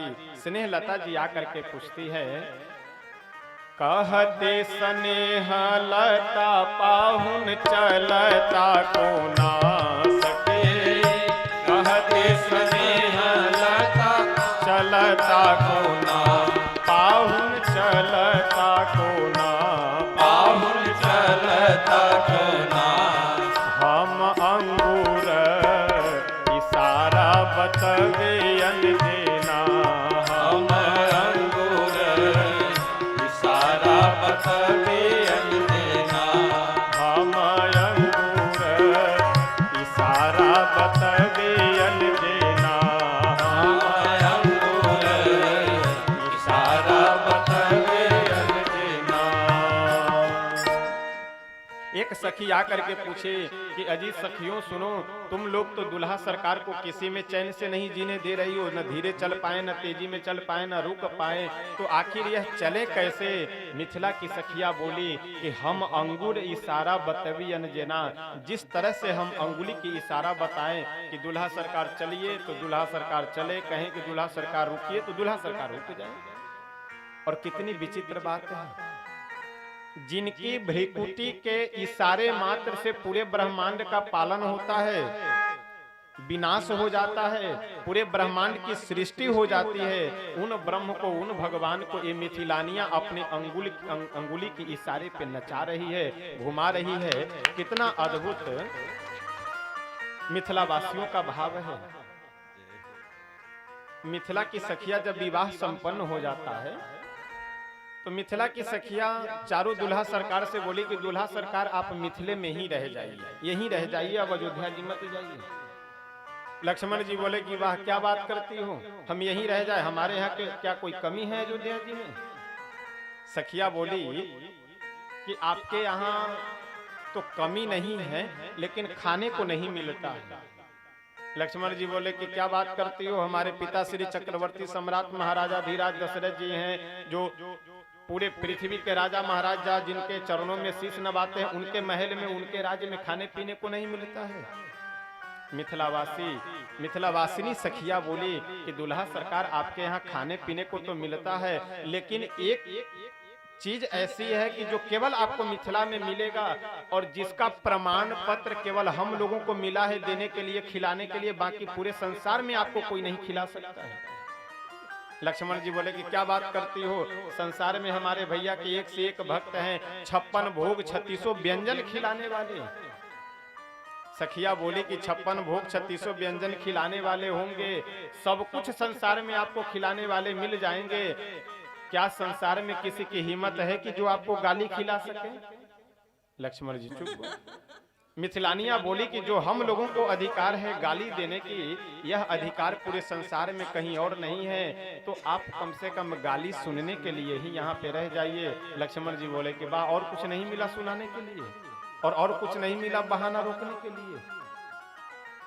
मिथिलावासियों का जो अधिकार है, मिथिलावासियों का जो आनंद है, वह आनंद इसीलिए अधिक है क्योंकि पूरे, अच्छा ये मिथिला की सखिया जब प्रभु को गाली देना प्रारंभ की, माँ का नाम लेकर, बहन का नाम लेकर के, और 7 खानदान पीछे 7 खानदान आगे का नाम ले ले करके जब शुरू करती है, ब्रह्मा जी जब ऊपर बैठे बैठे देखे कि अरे ये तो मिथिला की स्त्रियां गाली दे रही है, वो भी ब्रह्म को, भगवान को। तुरंत मंडप में ब्रह्मा जी प्रकट हुए अपने सभी परिकरों को लेकर के और वेद मंत्र पढ़ना आरंभ कर दिए। सहस्त्र शीर्षा पुरुषा सहस्त्राक्ष सहस्त्रपात सभूमि गुण। भगवान ब्रह्मा जी को बुलाए पास में, इधर आइए जरा। ब्रह्मा जी बोले कि हाँ प्रभु आदेश करें। प्रभु बोले कि अब आदेश यही है कि धीरे से जिस गली से आए थे उस गली से आप यहाँ से वापस हो जाइए। ब्रह्मा जी बोले कि प्रभु ये मिथिला की स्त्रियां आपको गाली दे रही हैं। प्रभु बोले कि हम वही गाली सुनने के लिए तो यहाँ पे आए हैं और आकर के आप विघ्न डाल रहे हैं। अरे वही गाली सुनने के लिए तो यहाँ विवाह करने के लिए आए हैं, और गाली देने का अधिकार तो केवल मिथिला वासियों का है, और कोई थोड़ी दे सकते। सभी मिथिला के बड़े बुजुर्ग जितने भी हैं, यह सब आनंद हर्षोल्लास में भर करके धीरे धीरे विधियों को करा रहे हैं। अनेक जो भी यहाँ की रीति है, यहाँ की विधि विधान है, उन सभी विधि विधानों को कराते हुए बहुत सुंदर गोस्वामी बाबा वर्णन करते हुए कहते हैं कि श्री दुल्हा सरकार के मंडप की जब विधि पूरी हो जाती है तो श्री किशोरी जी को, जानकी जी को मंडप में लाया जाता है। और जानकी जी जब मंडप में आती हैं तो श्री जनक जी महाराज और सुनैना जी स्वयं बैठ करके मंडप में सभी देवताओं की पूजा करते हैं। और आश्चर्य है, जिन जिन देवताओं का मंत्र बोला जाता है वे सभी देवता प्रकट हो करके अपना अपना पूजन सामग्री स्वीकार करते हैं और आशीर्वाद देते हैं। और देखिए, कभी भी कई बार लोगों को ये लगता है, कहीं पूजा पाठ यदि गौरी गणेश बनाया जाता है तो उसमें कहते अरे इस सुपारी में, कसैली में पार्वती जी हैं, इस कपड़े के लपेटे हुए पात्र में गणेश जी होंगे। देखिए, एक उदाहरण मैं आप लोगों को बता रहा हूं। आपका कोई फोटो ले करके आपके सामने आए और उस फोटो पे थूक फेंक करके बोले कि मैं इसको गाली देता हूं, मैं इसकी निंदा करता हूं, मैं इसका घोर अपमान करता हूं, तो यदि आपके चित्र पे कोई थूक फेंके या कोई अपमान करे तो क्या आप उसे बर्दाश्त करेंगे?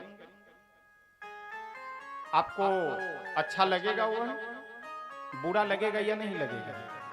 अवश्य बुरा लगेगा मन में। अच्छा, बुरा क्यों लगे? तो आपको तो अपमान कर नहीं रहा है, आपके चेहरे पे तो थूक फेंक नहीं रहा, वो तो फोटो पे फेंक रहा है, चित्र पे फेंक रहा है, तो फिर आप क्यों नाराज हो रहे हैं? इसका मतलब कहीं ना कहीं आप मान रहे हैं ना कि उस फोटो में हम हैं।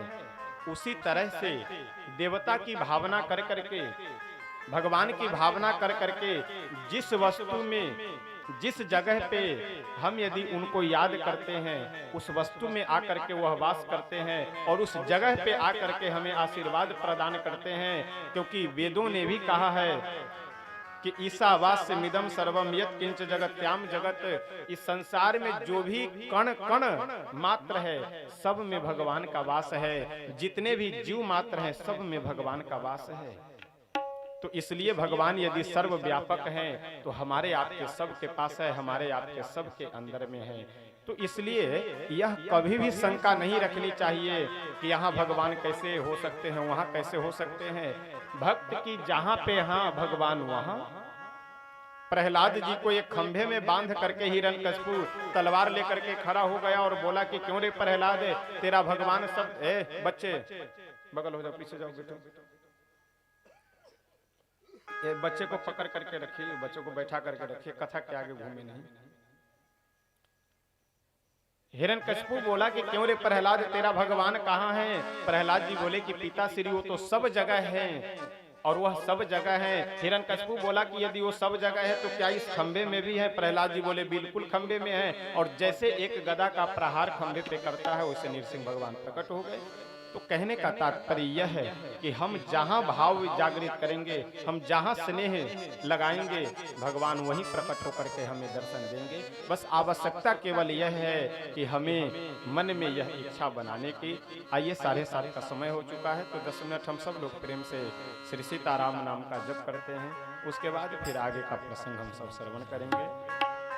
सीताराम सीताराम सीताराम जय सीताराम सीताराम सीताराम सीताराम जय सीताराम सीताराम सीताराम सीताराम जय सीताराम सीताराम सीताराम सीताराम जय सीताराम सीताराम सीताराम सीताराम जय सीताराम सीताराम सीताराम सीताराम जय सीताराम सीताराम सीताराम सीताराम जय सीताराम सीताराम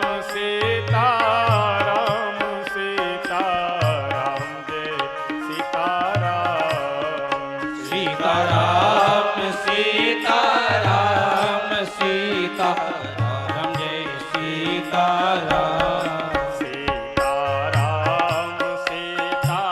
सीताराम सीताराम जय सीताराम सीताराम सीताराम सीताराम जय सीताराम सीताराम ताली बजाकर दोहराएं। सीताराम सीताराम जय सीताराम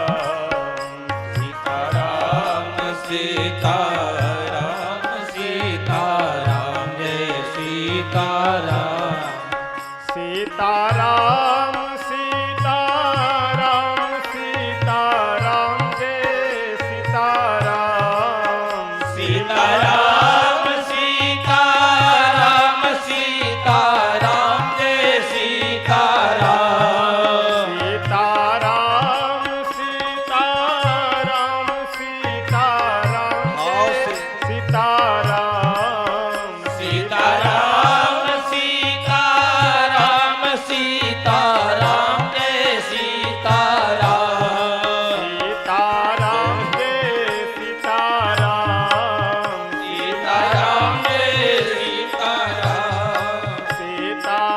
जय सीताराम सीताराम जय सीताराम सीताराम सीताराम सीताराम जय सीताराम सीताराम सीताराम सीताराम जय सीताराम सीताराम सीताराम सीताराम जय सीताराम सीताराम सीताराम सीताराम जय सीताराम सीताराम सीताराम सीताराम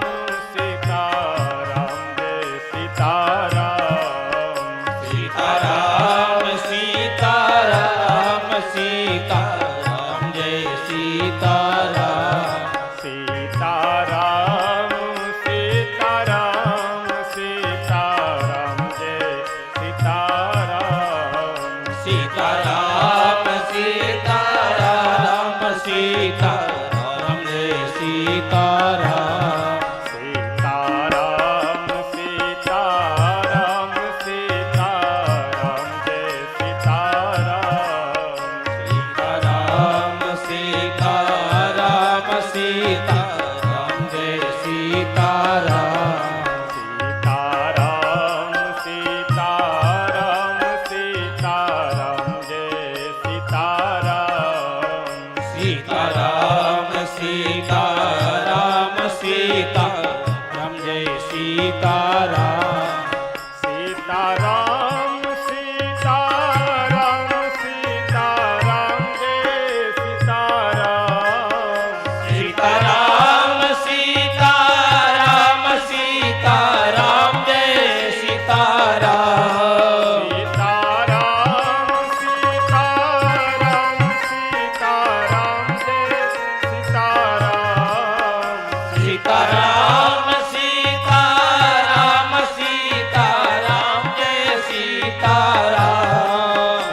सीताराम जय सीताराम सीताराम सीताराम सीताराम जय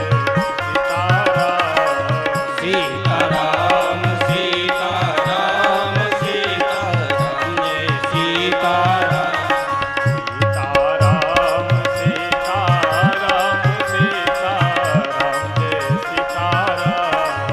सीताराम सीताराम सीताराम सीताराम जय सीताराम सीताराम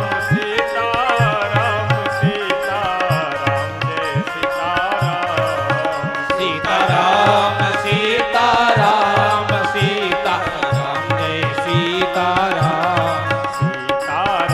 सीताराम सीताराम सीताराम जय सीताराम सीताराम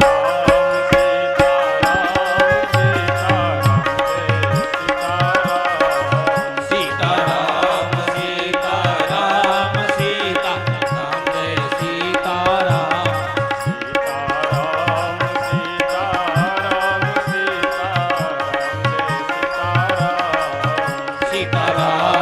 सीताराम सीताराम सीताराम सीताराम जय सीताराम सीताराम सीताराम सीताराम जय सीताराम सीताराम सीताराम सीताराम जय सीताराम सीताराम सीताराम सीताराम जय सीताराम सीताराम सीताराम सीताराम जय सीताराम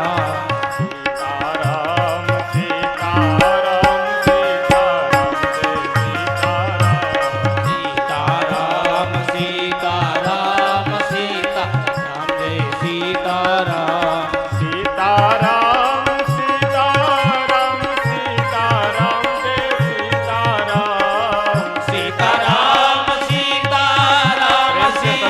सीताराम जय सीताराम सीताराम सीताराम सीताराम जय सीताराम सीताराम सीताराम सीताराम जय सीताराम सीताराम सीताराम सीताराम जय सीताराम सीताराम जय सीताराम सीताराम जय सीताराम सीताराम जय सीताराम सीताराम जय सीताराम सीताराम जय हो सीताराम सीताराम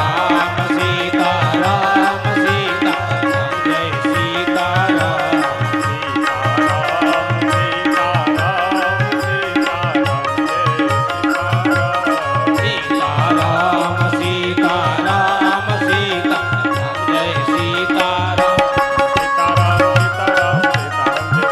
जय सीताराम सीताराम सीताराम सीताराम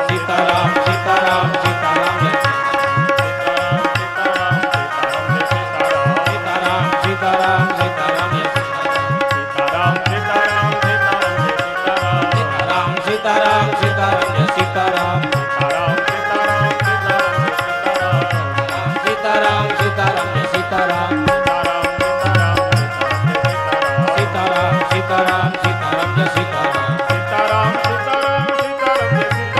जय सीताराम सीताराम सीताराम सीताराम जय सीताराम सीताराम सीताराम सीताराम जय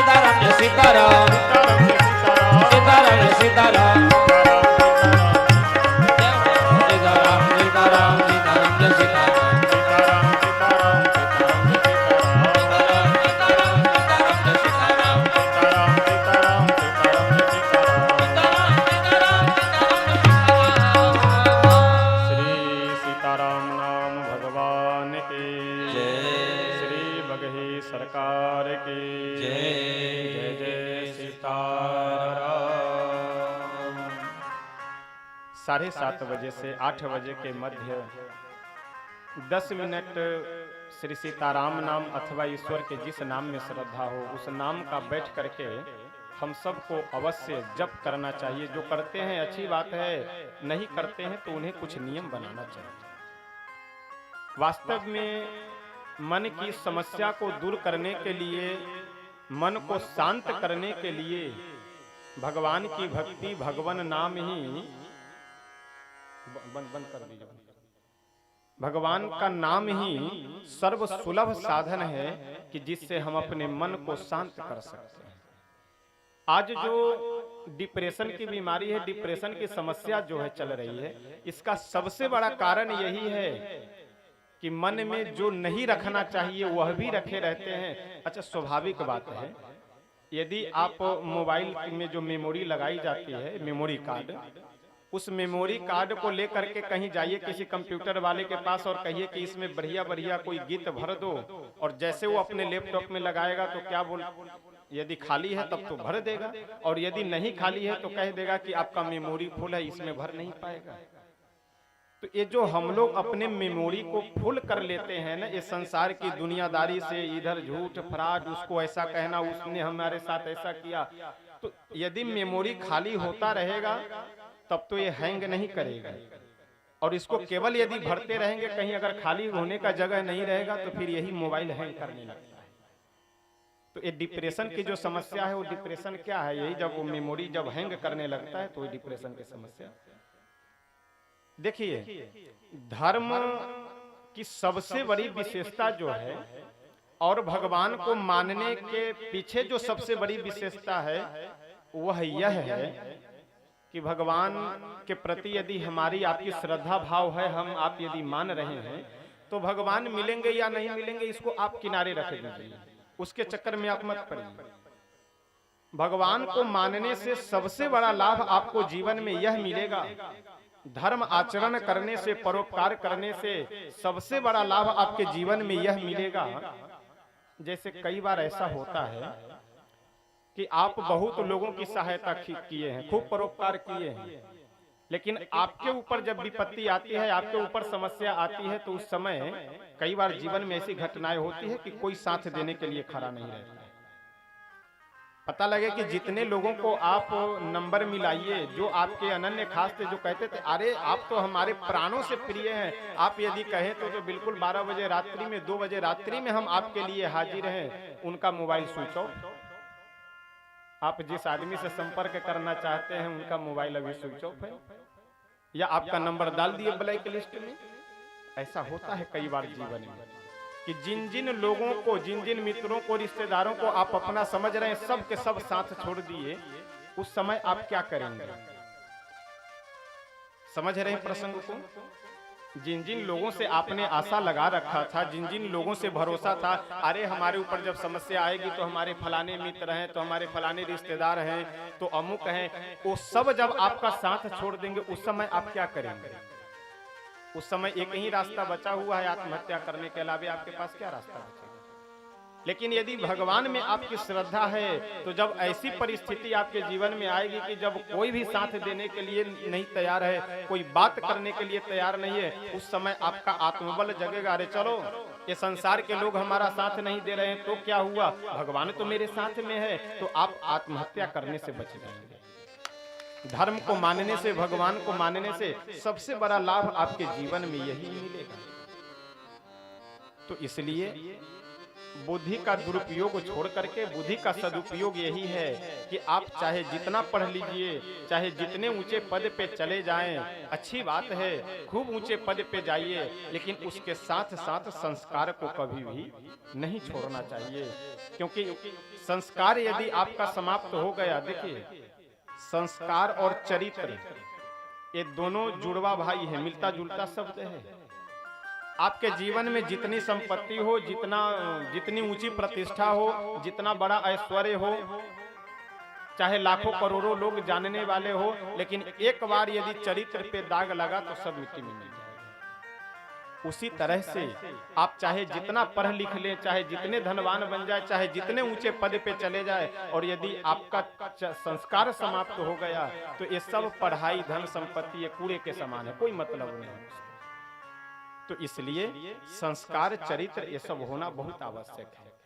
आज समस्या क्या है? वो कहते हैं ना, बिना ब्रेक की गाड़ी। एक आदमी अंधेरे में मोटरसाइकिल बहुत तेजी से चलाए जा रहा था, एक चौराहे पे एक पुलिस वाले ने डंडा दिखाते हुए बोला, अरे रुको रुको, ठहरो ठहरो, तुम्हारे गाड़ी में लाइट नहीं है, कहीं खतरा खा जाओगे। वह आदमी बोला कि हम खतरा खाएंगे तो खाएंगे, क्योंकि तुम हमारे रास्ते से हट जाओ। हम खतरा खाएंगे तो खाएंगे, तुम हमारे रास्ते से हट जाओ, क्योंकि हमारे मोटरसाइकिल में ब्रेक भी नहीं है, क्योंकि यदि आगे आ गए तो फिर ब्रेक भी नहीं लगेगा। तो जिस गाड़ी में ब्रेक न हो, लाइट न हो, आप जरा विचार कीजिए कि वो गाड़ी कहाँ लेकर के जाएगी। तो आज समस्या यही है कि ना ज्ञान का प्रकाश रह गया है और ना ही संस्कार का ब्रेक रह गया है। ब्रेक का मतलब अपने बड़े बुजुर्गों का आदर सम्मान करना। यदि आप अपने से बड़े बुजुर्गों का आदर सम्मान करेंगे तो आपके जीवन में ब्रेक लगा हुआ रहेगा। यदि संस्कार आपके अंदर में, एक अक्षर जो पढ़े लिखे नहीं है, ऐसे किन्हीं व्यक्ति का बेटा यदि आईएएस अधिकारी बन जाता हो, बड़े ऊंचे पद पे चला गया, डॉक्टर बन गए, तो उस अनपढ़ निरक्षर पिता का जो पुत्र पढ़ लिख करके ऊंचे पद पे चला गया है, तो वह क्या हो गया? श्रेष्ठ हो गया। लेकिन ज्येष्ठ वह नहीं हो सकता। और अनुभव सदैव ज्येष्ठ के पास में होता है, श्रेष्ठ के पास अनुभव नहीं होता है।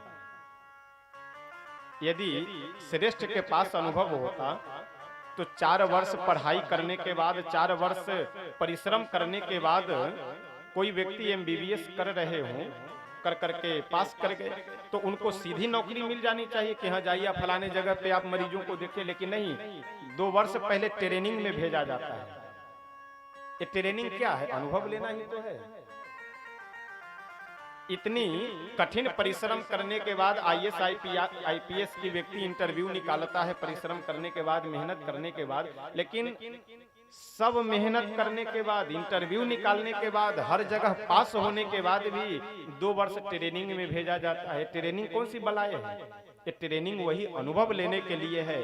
तो अनुभव सदैव ज्येष्ठ के पास में होता है। श्रेष्ठ के पास में पद है, लेकिन अनुभव ज्येष्ठ के पास। तो अनुभव से चलना चाहिए।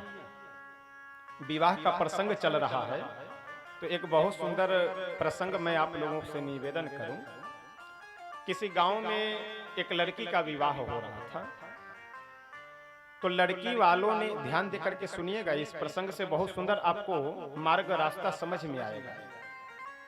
लड़की पक्ष वाले लोग लड़के पक्ष वाले को एक शर्त भेजे कि हमारा एक शर्त है। क्या शर्त है? कि बाराती में एक भी कोई बुजुर्ग नहीं आने चाहिए। जितने भी बाराती हों सब लड़के हों, नवजुवक। अच्छा, लड़के शब्द भी बड़ा बढ़िया शब्द है। लड़के कौन है? तो लड़के। कहां से आ रहे हैं? तो लड़के। जा कहां रहे? तो लड़के। केवल नवजुवक लड़के होने चाहिए, बुजुर्ग एक भी नहीं। तो ये जितने भी लड़के पक्ष वाले लोग थे बाराती, वो सब आपस में विचार किए कि भाई क्या कारण है कि बुजुर्गों को लाने पे प्रतिबंध लगाया गया है। तो ऐसा करो कि कहीं वहां चल करके कुछ मामला इधर उधर न हो, इसलिए एक बुजुर्ग को किसी तरह से छिपा करके ले चलो। अब एक बैलगाड़ी पे बढ़िया एक संदूक स्पेशल बनाया गया, कई जगहों पे छिद्र कर करके, ताकि श्वास लेने में दिक्कत न हो। और उसी पेटी में, उसी बक्से में, उसी संदूक में एक बुजुर्ग लगभग 80-85 वर्ष के एक दादाजी को बैठा करके ये सभी लोग लेकर के गए। जब बाराती लड़की के गांव में, जहां विवाह होना था, उस गांव में जब बाराती लोग पहुंच गए सब लोग, तो पुनः लड़की पक्ष वाले एक दूसरा शर्त भेजे। किस लिए? सब आपस में विचार किए कि भाई साहब हम लोग तो शर्त जो दिए थे उसके अनुरूप तो बाराती सब नवजुवक ही लग रहे हैं, तो क्या बाराती में कहीं कोई बुजुर्ग तो नहीं आए हैं? तो इसका पहचान कैसे होगा? तो यह पहचान करने के लिए एक दूसरा शर्त सभी भेजते हैं। घराती वाले लोग एक आदमी के हाथों शर्त भेजे बारातियों के पास कि जा करके कह दो कि हम लोगों का एक शर्त है कि मेरे गांव के बगल में एक नदी बह रही है, उस नदी में पानी की जगह पे जब दूध की धारा ये सब लोग बहा दे तब तो विवाह होगा, नहीं तो विवाह नहीं होगा। बाराती में नवजुवक सब थे। ये सुनकर के एक बार तो जोश में आया, क्या ये तमाशा है भाई? कभी कुछ शर्त, कभी कुछ। ये संभव है क्या कि नदी में दूध की जगह पे हम लोग, पानी की जगह दूध की धारा बहा दे? कहां से इतना दूध लाएंगे? आपस में सब विचार किए तो एक आधे लोग समझदार भी होते हैं, जो समझदार लड़के थे वो लोग बोले कि ऐसा करो, चलो जो एक दादाजी को, जो एक बाबा को लेकर के आए हैं संदूक में, पेटी में बंद कर करके उनसे पूछ लेते हैं कि ऐसी ऐसी समस्या है, हम क्या करें। ये सभी लड़के मिल करके गए उन बाबा के पास और जा करके धीरे से बोले कि बाबा एक बहुत बड़ी समस्या आ गई है। वो दादाजी बोले कौन सी समस्या। उन लड़कों ने कहा कि एक घराती लोग जितने भी हैं लड़की पक्ष वाले, वो लोग दूसरा शर्त रखे हैं कि मेरे गांव के बगल में एक नदी है, उस नदी में पानी की जगह पे तुम लोग दूध बहा दो, तब विवाह होगा, नहीं तो नहीं होगा। अब बताइए हम लोग कहां से इतना दूध लाएंगे। वह जो बुजुर्ग सज्जन थे वह मुस्कुरा करके बोले कि बस इतनी सी बात के लिए तुम लोग इतने परेशान हो। लड़के बोले कि क्या आप भी मजाक कर रहे हैं दादाजी, अब इतना दूध कहां से लाएंगे हम लोग जो पानी की जगह दूध की धार बहाएंगे। वह बुजुर्ग सज्जन बोले कि दूध की धारा बहाने की बात तो बाद में है ना, और तुम लोग जा करके घरातियों से, लड़की पक्ष वाले से बोल दो कि हम लोग दूध की धारा बहाने के लिए तैयार हैं, दूध की व्यवस्था भी कर लिए हैं, बस हम लोगों का एक शर्त है, और शर्त यह है कि हे गांव वालों, हम दूध की धारा बहाने के लिए तो तैयार हैं, हे लड़की पक्ष वालों, हम लोग दूध की व्यवस्था भी कर लिए, लेकिन हम लोगों का शर्त यह है कि आप लोग जा करके पहले नदी के पानी को सुखा दीजिए, उसके बाद हम लोग दूध की धारा बहा देंगे। अब ये लड़के तो प्रसन्न होकर के बोले हाँ ये बात तो सही है। अब वो लोग गांव वाले पानी जा करके करेंगे क्या, कितना इंजन लगाएंगे, कितनी पंपी सेट आदि की व्यवस्था करेंगे कि जो नदी का पानी सूखे। लड़के लोग सीने चौड़ा कर करके अपना गए और जा करके बोले गांव वालों, हम लोग दूध की भी व्यवस्था कर लिए, दूध की धारा भी बहाने के लिए तैयार हैं, हम लोगों का शर्त यही है कि पहले तुम लोग जा करके नदी को खाली तो करो, नदी में जब पानी बह रहा है तो जो भी दूध डालेंगे पानी के साथ बह जाएगा। जैसे यह बात कहे उन लड़कों ने कहा, उसी तरह से गांव वाले तुरंत बोले कि ऐसा है, जल्दी से इन बारातियों को चारों तरफ से घेरो, क्योंकि यह विचार किन्हीं बुजुर्ग का ही हो सकता है, किसी नौजुवक के बुद्धि में यह विचार आ ही नहीं सकता। और जब बारातियों की तलाशी ली गई तो एक बाबा जी, एक दादाजी बेचारे संदूक में दबे पड़े थे। जब पूछा गया तो पता लगा कि यह विचार उन्हीं का है। तो देखिए, ये होता है ज्येष्ठ और श्रेष्ठ में अंतर।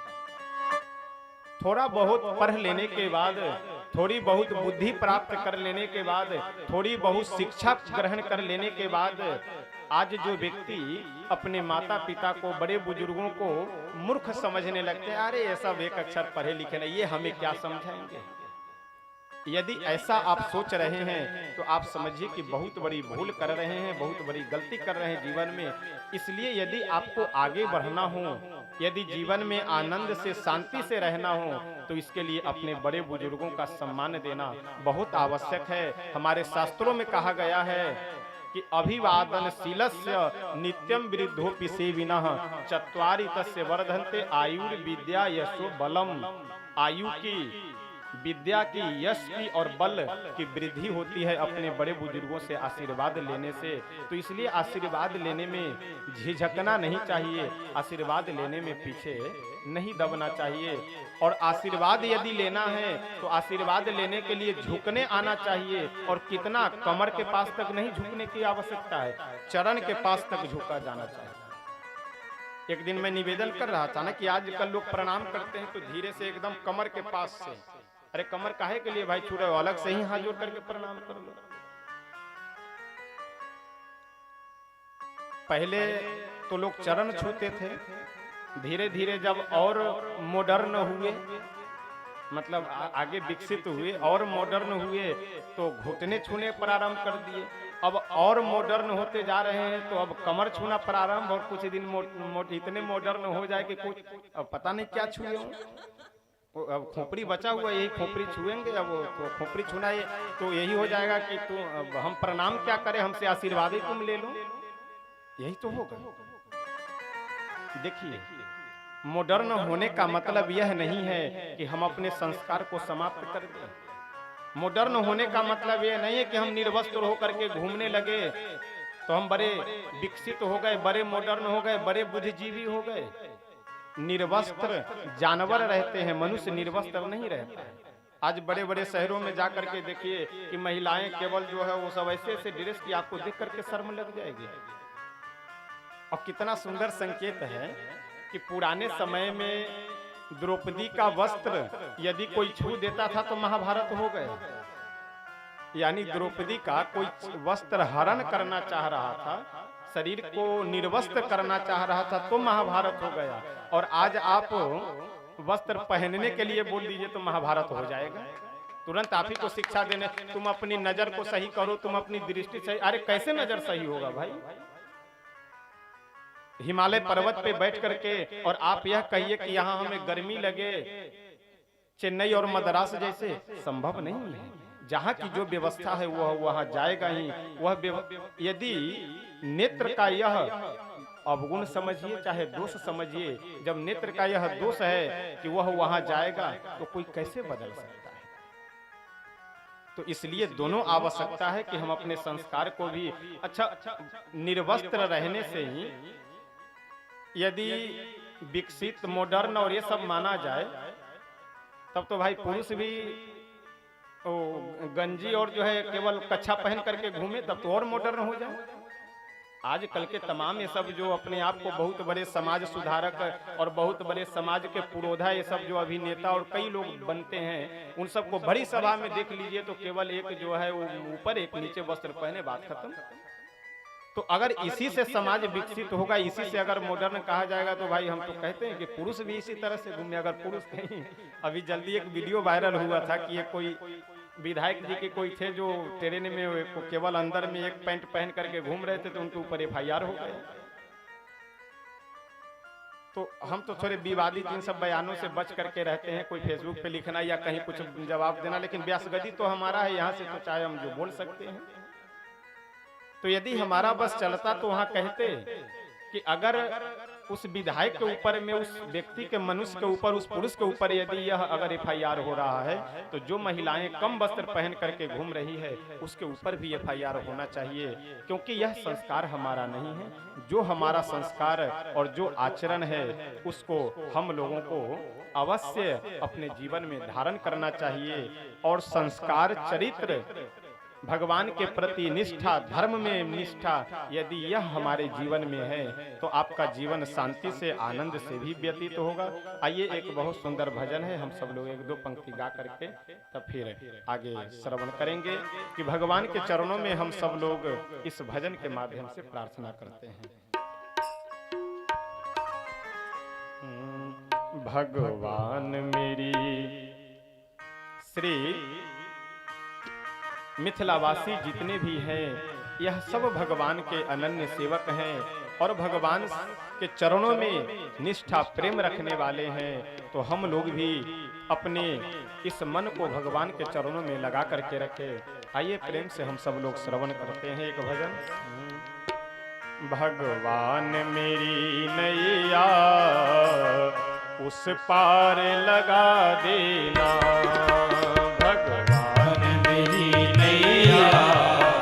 उस पार लगा देना।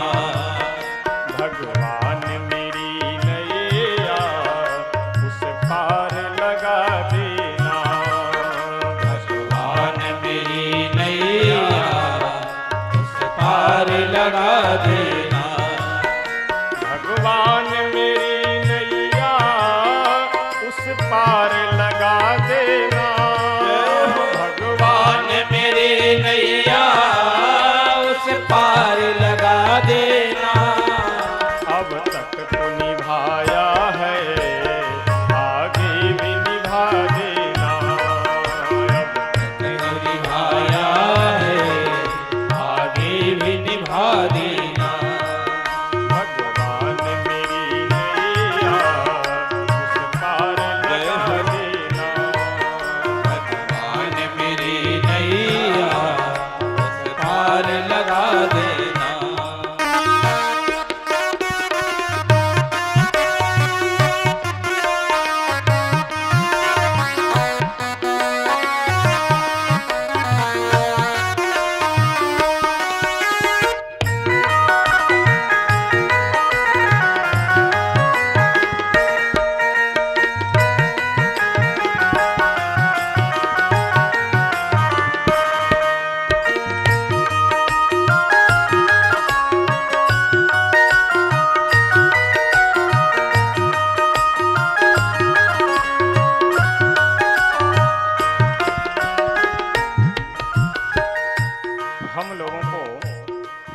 भजन के माध्यम से भगवान से प्रार्थना करनी चाहिए। अगली पंक्ति में संत कहते हैं कि हम लोगों को प्रथम भगवान से क्या प्रार्थना करनी चाहिए कि हे प्रभु, हम इस संसार में आपके माया के वश में है, तो हो सकता है हम आपको भूल जाएं, तो इसलिए मैं आपको न पकड़ूं, आप हमें पकड़ लीजिए, क्योंकि हमें यह विश्वास है कि यदि आप हमें पकड़ लेंगे तो आप कभी नहीं छोड़ेंगे।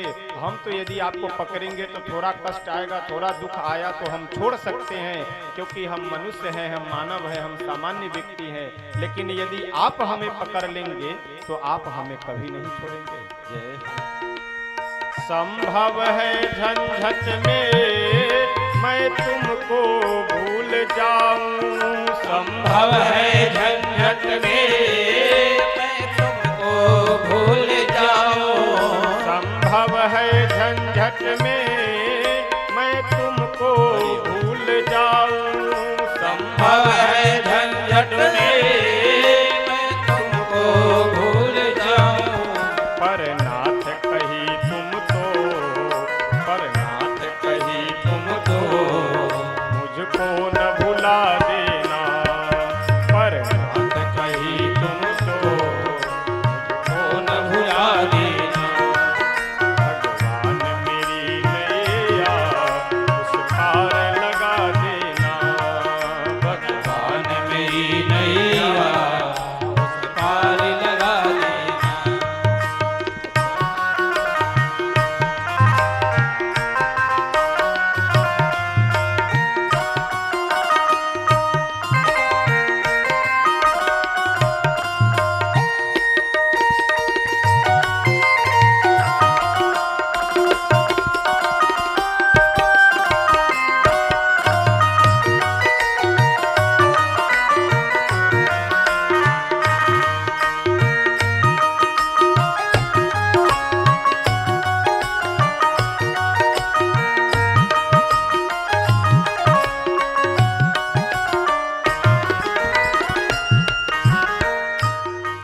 छल बल के साथ माया घेरे जो मुझको आकर, छल बल के साथ माया घेरे जो मुझको आकर, छल बल के साथ माया घेरे जो मुझको आकर, छल बल के साथ माया घेरे जो मुझको आकर, तुम देखते ही न रहना, तुम देखते ही रहना, झट आके बचा लेना, भगवान मेरी नैया पार लगा देना, भगवान मेरी नैया उस पार लगा देना, भगवान मेरी नैया पार लगा देना, भगवान मेरी नैया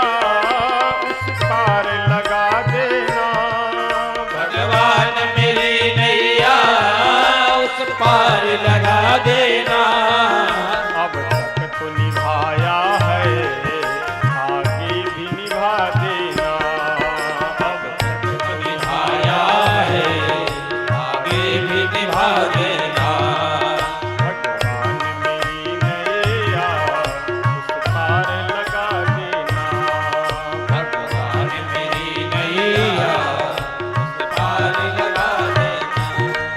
अगली पंक्ति मन में ही निहारेंगे हम सदा प्रभु तुमको मन में ही निहारेंगे, तुम दिव्य ज्योति बनकर, तुम दिव्य ज्योति बनकर मन में ही रहा करना, तुम दिव्य ज्योति बनकर मन में ही रहा करना, भगवान मेरी नैया उस पार लगा देना, भगवान मेरी नैया उस पार लगा देना।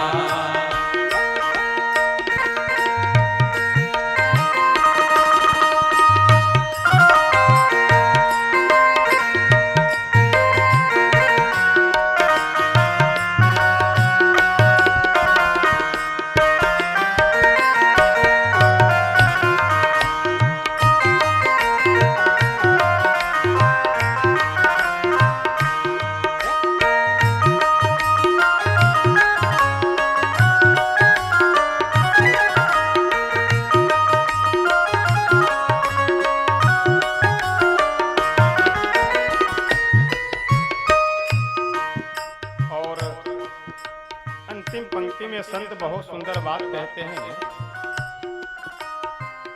कि हे प्रभु